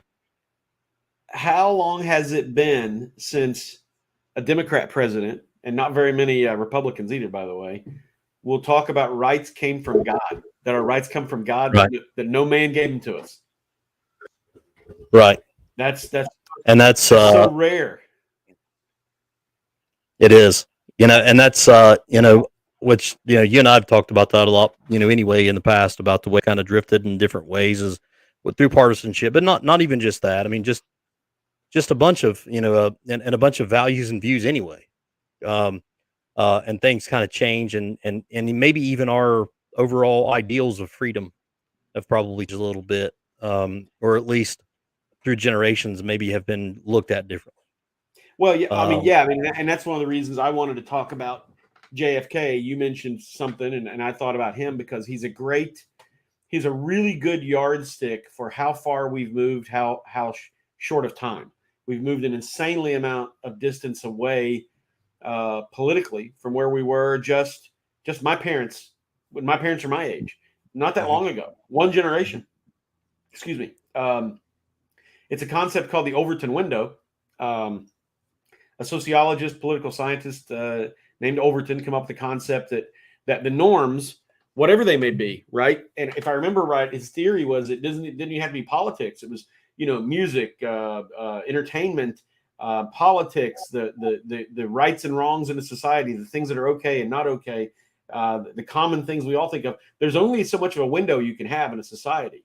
And if you go too far this way, you're considered extreme. And if you go too far this way, you're considered extreme. But the window moves.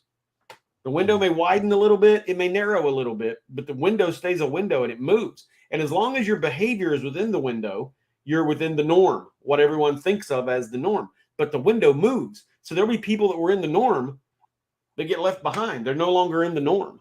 And this, to me, he is the best example that people today can relate to visually see right in front of your eyes this movement, how far it's gone. And that's why I wanted to bring this video up, and maybe the other one short one I had. But anyway, so that's the point, is right off the bat there, he mentions our rights don't come from, they were not granted by any man. They were granted by our God. And I just think it's amazing that one of the icons of liberalism, one of the icons of the left, you know, this is him right out of his mouth. But I mean, you can go on whenever you're ready. Well, and that was, which I think you and I have talked about this before, but for the sake of the stream, this isn't even as much about partisanship, so to speak. This is about society overall. Right. Yeah. I mean, you know, and when that's another thing, since you brought it up, is what was partisanship then now is differences within the Republican Party. Almost nothing that was Kennedy is even on the left anymore. It's all on the right. And back then, you know, the differences they had between the parties were so, what today I would see as minuscule, just policy differences for the most part. They believed in real fast, Tom, I'll read this. Yeah, Ironton is headed to the state championship game. Congratulations to the Ironton Fighting Tigers. Yeah, congratulations, Tigers. Go Tigers.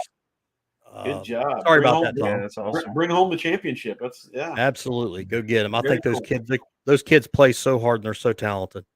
Yeah. Is Michael Lutz there at Lutz? Is he a descendant of the great Lutz?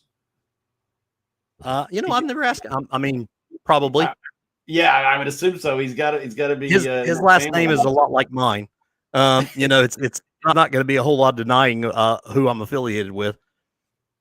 But yeah, that's one of the things that I was kind of wanting to talk about too. Is, and the reason why I wanted to bring that up is, you know, there's which we view certain things from society, and we say, you know, this is acceptable, this is not, or whatever. But things that have changed over the past 30, 40 years, even more, you know, I mean, honestly, I talked 2001 earlier through the tragedy of 9/11. And you know, even since then, how much things have changed, you know, and it's a shame that we can't unite. And I don't really know what it's going to take, you know, because the reality is there was a time, and I seen it, where it didn't matter what party that you cared for, what party you were affiliated with. It didn't matter what your sexual orientation is. It didn't matter what your race was or your gender or whatever. We didn't care. We were all just united in love and just basic unity. And I truly believe, and I know there's people going to argue this with me, but I truly believe that's the vision that our forefathers had. I really believe that. I really believe that they were really looking at the possibility, or the hell at that point, not that point, but you know, by the end of the war, when they realized it was going to be a reality, I think they says a probability. We can really do this. You know, one of my favorite movies is The Patriot, and I'm sure you probably could have guessed that by the fact that I'm really up with history. But do you remember at the end when he comes home, when the character Mel Gibson's character comes back home, and all of his militiamen that served under him are rebuilding his house that had been burned at the beginning of the movie. And the guy that come back that actually signed up on his own accord that he was a slave in the beginning, and he signs up and he fights like a damn warrior through this whole thing, and he sticks around and he does what he's got to do. And he comes up to him and they're talking to him. He says, you know, you said when we get done with this war, we can build a whole new world. We just figured we'd start with your house right here. And there is much. There is so much wisdom in that in a true non-fictional way. That's a lot of wisdom in that, because I preach all the time that change does not start at the Capitol. Change does not start at the White House. It does not start at the State House. It starts in your house. If you want real change, if you want to see something better, if you want to see change, if you want to see the helping hand extended to people, start with yourself. Look at yourself in the mirror first. Before you start saying, oh, look how bad our city government is, look how bad our county government is, look how bad our state government, our federal government, whatever. Start with yourself. Are you being the patriot that you long to be, that you want everybody else to be? Are you being that person? And if you are, then start spreading it in your own little direct influence your own sphere, your own bubble. Yeah. Your world. And that's how it starts. Whenever I hear on all these commercials, and especially in sports, they've always got to have their human interest stories. Whenever I hear in sports and stuff, you know, so we're making a change, and I know what they mean by that is not what you meant by that, because they mean we're going to do something with our money as a company or with this store. We're going to try to change the world. We want everybody to look at us, and we want. And here's the thing: just be a good citizen, be good to your family, teach your kids to be the same, and help those that need it. Just do your basic things, and that's how America became what America was. And when you keep wanting to get outside of your bubble to make this, I want to feel like I made a change, right? In my opinion, that's because they got a hole in their soul where a God's supposed to be. So they're trying to find something. They're trying to feel like there's something so much larger than them that they have a part in. And so everyone today, it's always make a change. But they don't mean that phrase is not what they meant when you said it. I knew what you meant when you were saying it. You meant make a change in your own life. Your own life and those you're directly in relation to, in contact with. And by me doing that in my bubble, if I can get someone connected to my bubble to do it, and it keeps going like that, then we have made a change. But it wasn't because I did anything special. It's because I did my part, you did your part, someone else did their part, instead of me trying to make a change. You know what I mean? Sure. And that's the thing too, is we as a society, and I'm probably guilty of this too. I know I am. But the first thing that we think of when we think of change is, well, I need to change that guy over there. I need to change somebody. It's got to be somebody else, right? Doesn't it, Derek? It can't be me, right? I mean, it has to be somebody else that needs to change, because obviously I don't have that problem, right? I wish Terry was still on here, because there's an Army cadence we used to sing, and I can't remember it exactly, but I remember the concept was that you're singing cadence as you run, or it was marching. I don't remember which, but it was basically, don't shoot me, shoot that commie behind that tree. And I mean, you know, we're calling them commies and stuff, sure, but the idea was, no, not me, look at that guy. And that's the part I got out of the cadence, was it's always trying to place blame on the other guy. Like you said, when we talk about make a change, nobody's looking in the mirror, no matter how popular the Michael Jackson song is. They always want to look at the other guy and control the other guy's life. You could even say anything like that in today's world. Like, you could even utter that, like how woke everything is. Like, oh yeah, actually, yeah, because then you're fill in the blank shaming, right? Yeah, and you know, yes, I'm an idiot shamer. I do that a lot. I don't mind that. I'll be an idiot shamer probably to the day I die. You know, but well, you know, and I guess that's where I was going. Where I was going with this is, because if we want change, and we start it with us, right? And that's kind of been the example that I'm trying to, you know, to talk to, you know, as I get Terry and all this stuff is, you know, I want to show people that yes, I make mistakes. I'm an idiot at times. I do some stupid stuff. I look at myself and say, "What the hell was you thinking?" Like, but generally speaking, I can promise. Um, I really do try my best. You know what I mean? And I really do believe there's a lot of good men and women out there that really do try their best in law enforcement. And I love having the panel we do have because it shows that we don't have to agree. We don't have to agree. You know, I've had Josh Abrams and James Freeman on my channel. How many police officers can say, Derek, they've had Josh and James on their channels and on their to share a panel with and had a good time, had good fun with those guys. Yeah, I mean, And you couldn't. And blatantly, blatantly, I can promise you, they don't like my profession. They don't keep quiet about it. You know, and they're both really good dudes, man. I mean, they're good people. You know, and the fact John already messaged me yesterday, and he was giving me a bunch of shit. And he was singing these songs. he was sending me these voice clips and making fun of me and my guys at the PD, giving me a bunch of just hilarious. But anyway, I won't go into that because there was probably some of it that was inappropriate. He was being silly. But the point is, I don't have to agree with what Josh does. I don't have to agree that I don't like the way Josh does a lot of things and the way that he talks to some police officers out there. And I mean, he knows that. But it doesn't mean that I think Josh is a bad guy. And it sure does mean that I believe Josh and I can both agree on freedom, because I may not agree with the way he exercises his freedom, but I sure as hell can't appreciate the fact that he's got, you know. Dude, the more this hit me about a year ago, I was reading some stuff, studying, thinking, and it hit me that natural inclination humans have to want to control other people, right? No matter what version, just imagine any version of life you know that some people believe in and live.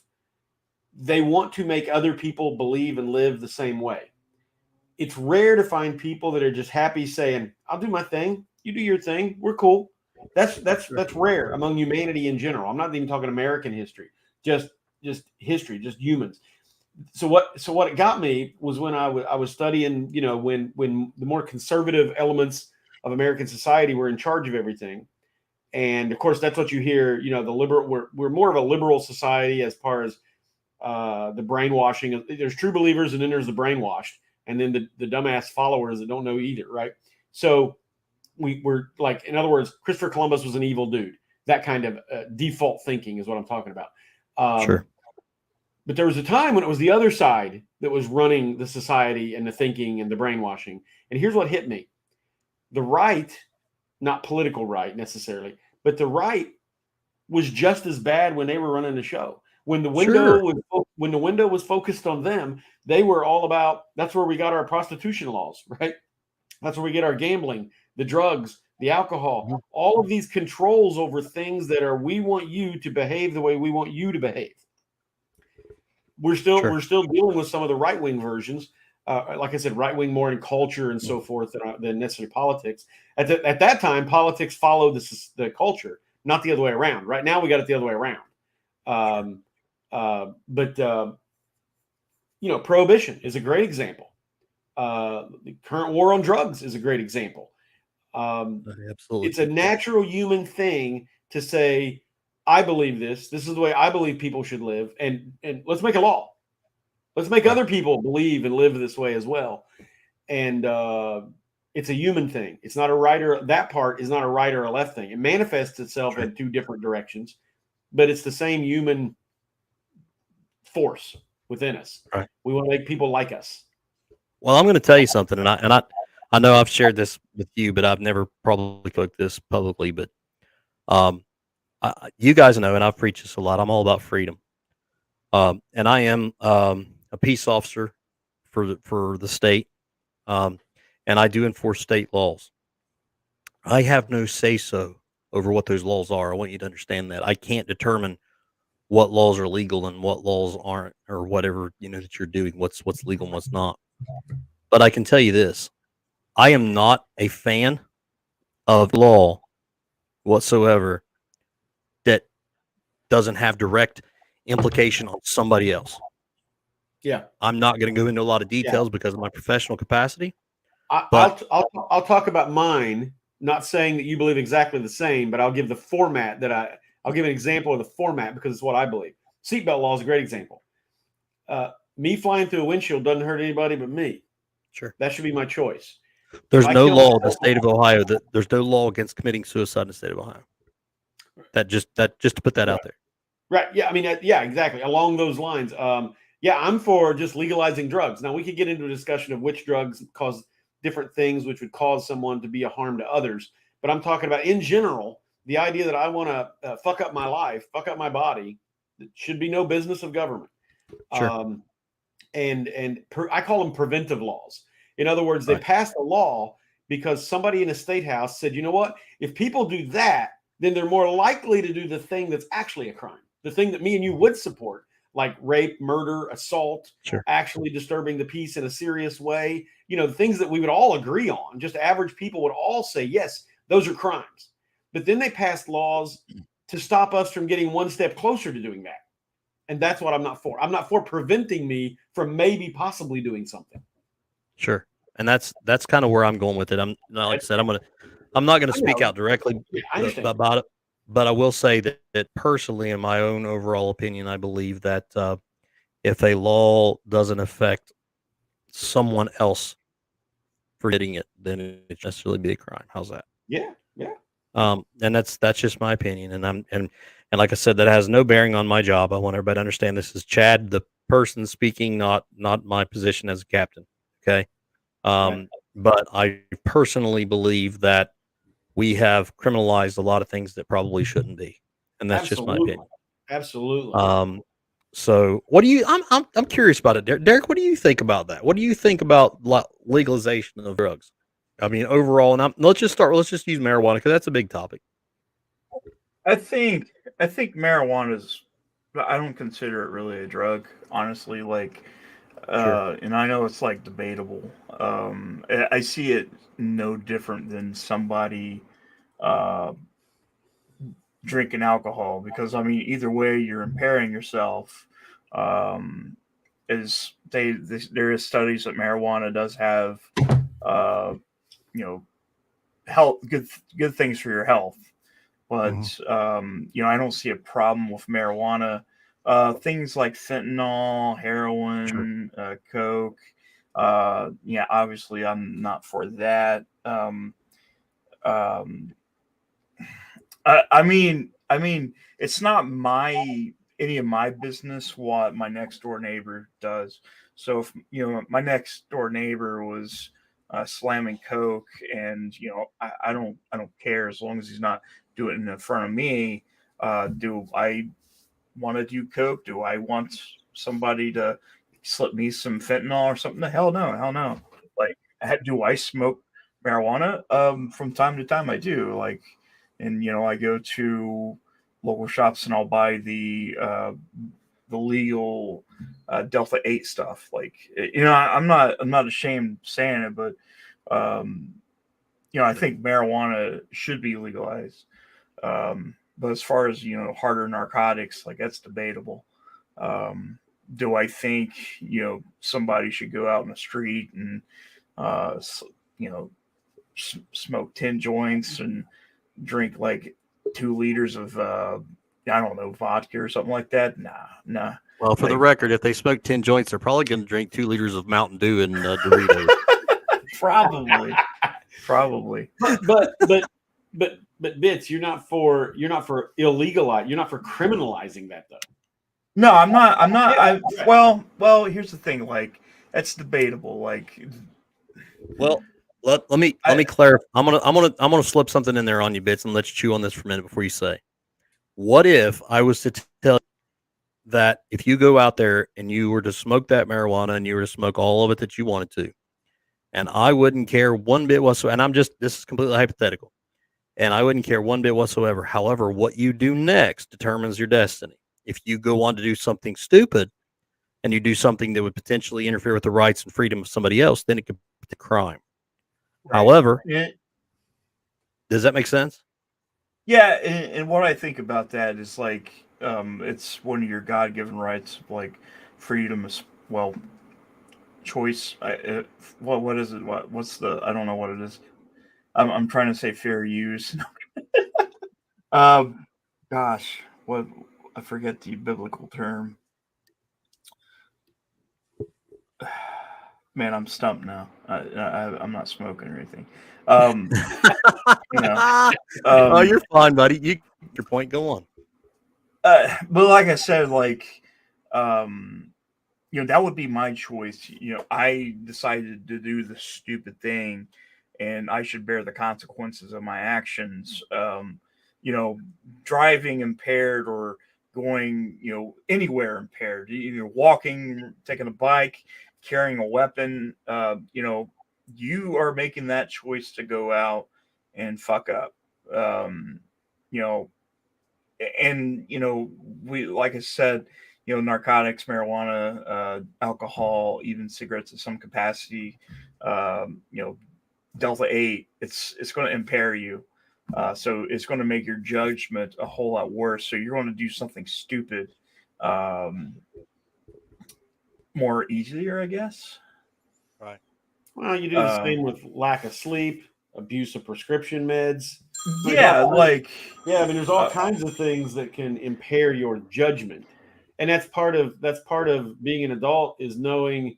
Hey, Chief, how are you? How far to go with that, right? But I know that if I go out and get blackout drunk, I might do something stupid. Yeah. So Right. I, as an adult, made a rule for myself, which I can't say I've 100% stuck to it, but I mean, I try. It's my personal standard. I only drink either one when I'm home alone and I'm watching TV or whatever, or I'm with people that I know will look out for me. Like me in the past. Yeah. So it will keep me protected from others and keep me protected from me. If you're gonna get wasted, I mean, that's part of being an adult, is you plan for those things. You take into account. Well, and I do want to interject. I don't think Bitz was literally saying. I think he was just using marijuana as a for instance. Yeah, I think he's agreeing with us, and we're agreeing with him. Yeah, I agree. Yeah, I think so too. The gist of it is, if your actions don't affect other people's actions or affect their liberty, freedom, I think that's on you. And I'm going to go back biblical again, because you guys know I'm always going to do that. Okay, literally says, "I lay before you life and death, blessings and cursings." He literally says, choose. I mean, so it really does come down to that. If you want to do good things, if you want to have positive reflection, if you want to have something positive in your life, if you want to do good overall, you got to make good decisions, folks. Okay. And that being said, I'm not saying by any means that you can or can't make good decisions on any particular marijuana or alcohol or whatever, but I'm simply saying, if you do make bad decisions, you have to be held accountable. If you go out and you do something silly, it doesn't matter if you're sober, if you're drunk, if you're whatever, and you do something stupid, you have, right? And that's what I'm looking at. That's the way that I kind of look at it. It doesn't matter how you get there, right? It just matters what the outcome is by the end. As long as you did that thing that got you there willingly, you're responsible for the crimes you commit. So here's the thing. I was in college, and I made stupid mistakes.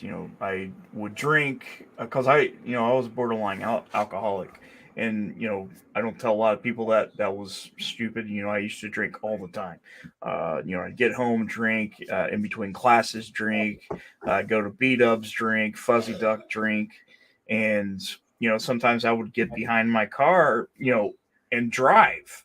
And if I would have killed somebody or hurt somebody, hit somebody, hurt myself, that's on me. But I'm also, that family that loses somebody, that's on them too. They lose. Everybody loses in that situation. But you have to take responsibility for that action, because even you're drinking and it does impair your judgment. But you make that judgment and you fuck everything, basically. It's like there's not and that's the same thing with when I say I don't care if my neighbor, and I'm not saying I don't know my neighbors, is doing coke. I can't really say. It's like, well, he does coke. I don't care as long as he doesn't do it to me, as long as he's not outside doing it. I don't care. I don't want to know what he's doing in his house. But taking it out and giving it to kids or giving it to people, how many fentanyl deaths is there in America alone. Fentanyl is one of the main reasons for death. And I mean, just for narcotics, I guess. And you know, they slip it in everything. Like, you know, if they also legalize marijuana, you know, of course, I'd wanted to get it from, you know, everybody has their dealer. You know, you go to a sketchy guy and it's like, hey, here's a bag of pot, smoke it. Like I on, don't know if like on 30 Minutes or Less. Do you remember on the Yeah. movie? Yeah, he had his buddy. He was his own personal favorite, right, guy? Real fast, guys. I want to switch gears here just for a minute. Just put this in the comment. I highlighted it, and my phone is blowing up over this. So I'm assuming on Terry's live, maybe he must be on this. What do you know about the no loitering signs around town where the homeless have been staying? At Ironton Auditor is talking about it. This is the first I know about it, guys. I worked a lot over the weekend from Thanksgiving, but I had today off, thank God. I'm exhausted from the overtime that I'm working, and I don't know what's going on about that. I do want to mention something that I want to talk about right now, and I will admit we have several other live streams going right now, so I'm going to cut it off here in just a little bit so that we don't pull away from each other. Say something to you guys. I want you guys to chew on this. I want to do a live stream real soon, and I want to get us all together like we did before. And I'm going to set aside, and we may do like a Cash App or like a PayPal or something, and we just use that just for that day and see if we can raise some funds to do something good for the homeless in our areas. It's wintertime, guys, and it gets really cold. And I don't even care about our area. Let's do it anywhere we can. You know, if we can make a difference, we can do it. I don't care. Let's do it. But I want you guys to chew on that a little bit and come up with ideas. I want the emails from everybody. I want everybody to chime in on this. Tell me how we can make this happen. Terry's already putting boots on the ground doing it. But he doesn't need to be the only one. We can get in there and help him. So let's all work on that together. I don't see a reason why in society and in the greatest nation on earth, in my opinion, why we should ever have to have people suffering like that. That's just my opinion. But let's just say this. If we can make something happen together, let's do it.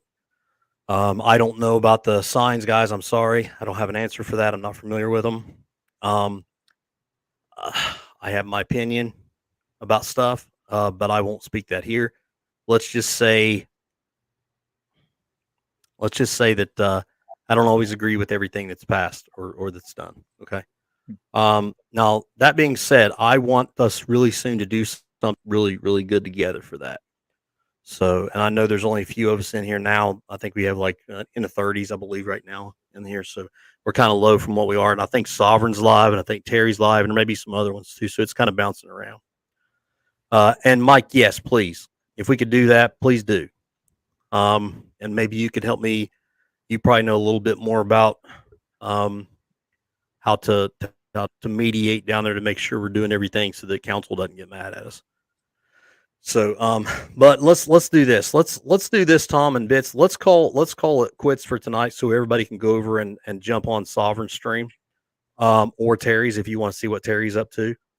And yes, you're right, Mike. I just seen that. I actually looked up on Amazon the other day, and they have packages, that actually has like hats and scarves and like face covers and gloves and I think I don't know, maybe socks or something or whatever, long underwear maybe. And if we could do that, maybe some of those. What about like those hot hands? The ones like you get when you get deer hunting and you put them in your boots and stuff, and I think you bust them up or something. They stay hot.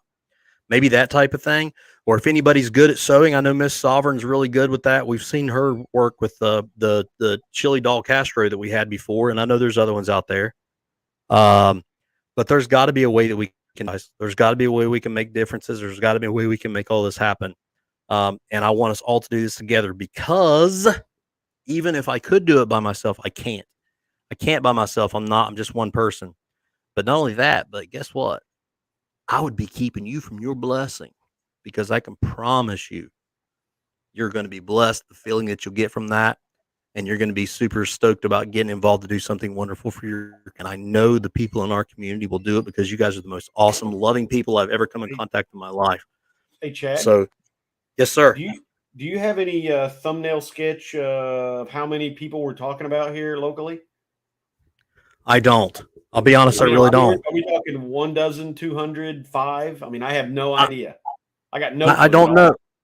I don't know. Terry may have a better insight on that. And Baby Doll Ironton, let's matter of fact, Baby Doll Ironton, I want to give you about. Well, okay. Here's the reason. Go ahead. I'm sorry. You were absolutely amazing for what you've done for things. God bless you very much. For those of you who don't know, Baby Doll Ironton made it possible to feed a lot of homeless people in our area. And she actually put all this together on her own with Terry, and Terry went out and delivered. I don't know if you people know this or not, but Terry, your Ironton auditor, wasn't chasing the police on Thanksgiving, chasing homeless with Thanksgiving dinners. Okay. That Baby Doll Ironton provided. Okay. So let's remember, guys, we can make differences. We start right here together. We work together. We're united. And we can make things happen. So let's brainstorm that.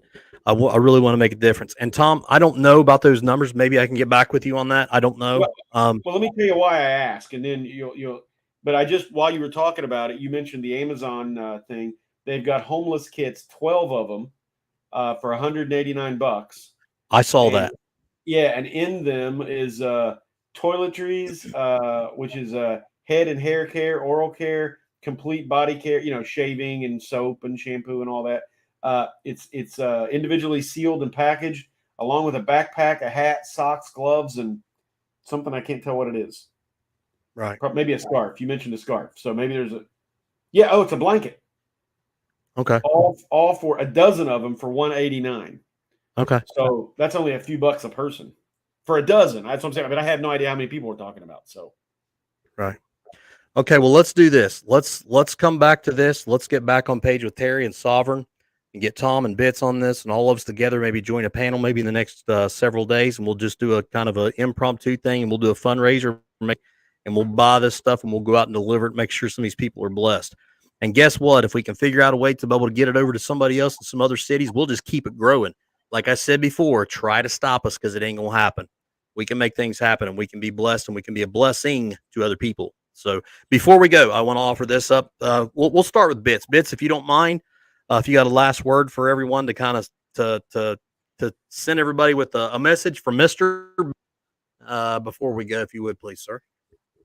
Yeah, thanks for watching. Definitely appreciate it. I'm going to try my best to start streaming. I keep on saying that, and something crap always happens, but yeah, I plan on streaming soon, and yeah, hopefully nothing bad happens. So we'll see. Okay, awesome. Well, you know what? I know you're going to get streaming, dude. We got to get you back up off the ground to get you up there putting content out and having fun streaming. The only thing is you never know if he's streaming in there in the background back there. Because I'm telling you right now, if that shit happens, I'm telling you right now, Derek, if there's a damn ghost that literally comes out and he surfaces his ass and you're doing a live stream and it ain't on my page, I'm gonna be mad. Because that'd be like you sharing a paranormal activity on some other page. I'm be mad. That's my damn ghost rights. Yeah. So yeah, and I think that would be the best too. Is that if we're to find out, we need to do this live. So if you can hear me, Mr. Ghost, if you could come out and just say hi while Derek's sitting there, so he literally shit himself. I will. Like, it's. Oh my god. Honestly, I think somebody said, "Hey, would you want to do like paranormal and like stuff like that?" And I'm like, yeah, I'll do some paranormal stuff. I'll do some UFO stuff. Do some conspiracy stuff. I love that stuff. Dude, I'm gonna get you in touch. I'm gonna get you in touch with Spencer Fisher, my fight buddy who fought in the UFC. He is a big time UFO guy, and he's all into that stuff. And he's done a lot of research. He really is he's really educated on it. So, but anyway, so Tom Hall, final words for the chat, for the stream. Any promotion you want to push the channel? I know we didn't really we kind of got a little bit off our way. That's okay, man. But yeah, if anyone's still watching, if you could go to, hey, That's my grandson, Bryson Collins, just sent 99 cents. Well, thank you, Bryson.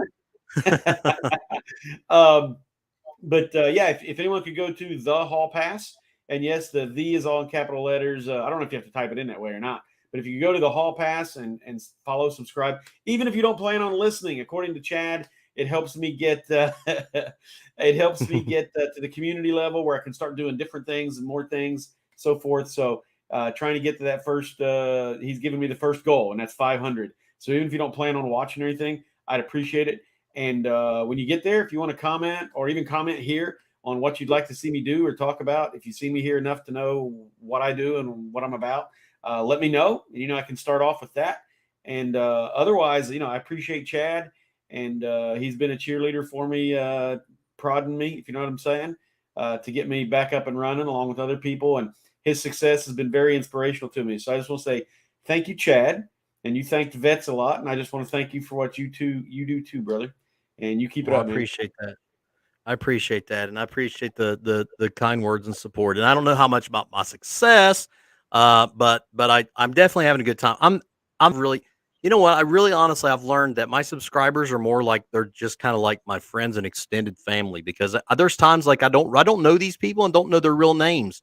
But as I've said before, and Derek, I know you can agree with me on this. A lot of times we get so used to seeing your all screen names. It's like calling you by your first name, and it was like we know you because we automatically know. There's times I'll be doing a live chat, and I'm so happy to see a certain name pop up because I'm like, oh, there's somebody's got my back. You know what I mean? Like I know these people. Like I feel like I have a connection with them. So I really appreciate you guys. God bless you guys so much. We love you guys. We really, really do. Go give Bits and Pieces some love. Go ahead, Derek. You got something, buddy? Oh no, I was just thanks, Bryson. By the way. Go show Bits some love. If you haven't subscribed, please do so. You won't be sorry. He's going to start live streaming, and you never know if he's freaking live streaming. There's a damn ghost going to pop out behind him. So it could be possible. Show Bits some love. Show Terry from Iron Auditor some love. Please do so. You won't be sorry. Terry's the real deal. He does it the right way, in my opinion. Show Sovereign Soul Unchained Mind some love. He's usually on my panel, and I was dead set that I sent him the link, and I didn't even realize that I didn't, and I sent it to him just as he was getting ready to go on, and I missed him. So I promise you next time Sovereign will be on my panel, because I will make sure that I get that link to him. I don't know how I missed it, but I did. But by all means, Derek, at Bits and Pieces, Terry at Ironton Auditor, Sovereign Soul Unchained Mind, and now we have Tom Hall. Go with it, Tom. The Hall Pass? The Hall Pass. The Hall Pass. And as I said, I've got a little short video that he shared on his page, on my community tab. Oh, go Bucks. Fuck Michigan. Forgot about that. Oh, you said that word. Oh, You're not supposed to say the M word. But I said it in the correct context. Hey, for the chat that's left, if I was to say OH. I-O. That's right. Okay, so go Bucks. And let's enjoy some good college football from Iron Otter and Sovereign Soul. Let's go over and check out their channels right now, because we are wrapping it up, because right now I want to support some other people. Brainstorm, get your heads together. Let's figure out some way to be able to do some fundraisers, do something positive for a wonderful season, for a wonderful community, for wonderful people. We love you guys. We appreciate you guys. We know that you are going to stay focused. We know you're going to stay blessed because you can't stop us. That's what's up. Period. We are blessed and we are driven, because as always, we will always train like we fight, so we fight like we train. Good night, guys. Good night. Thanks, guys. Later.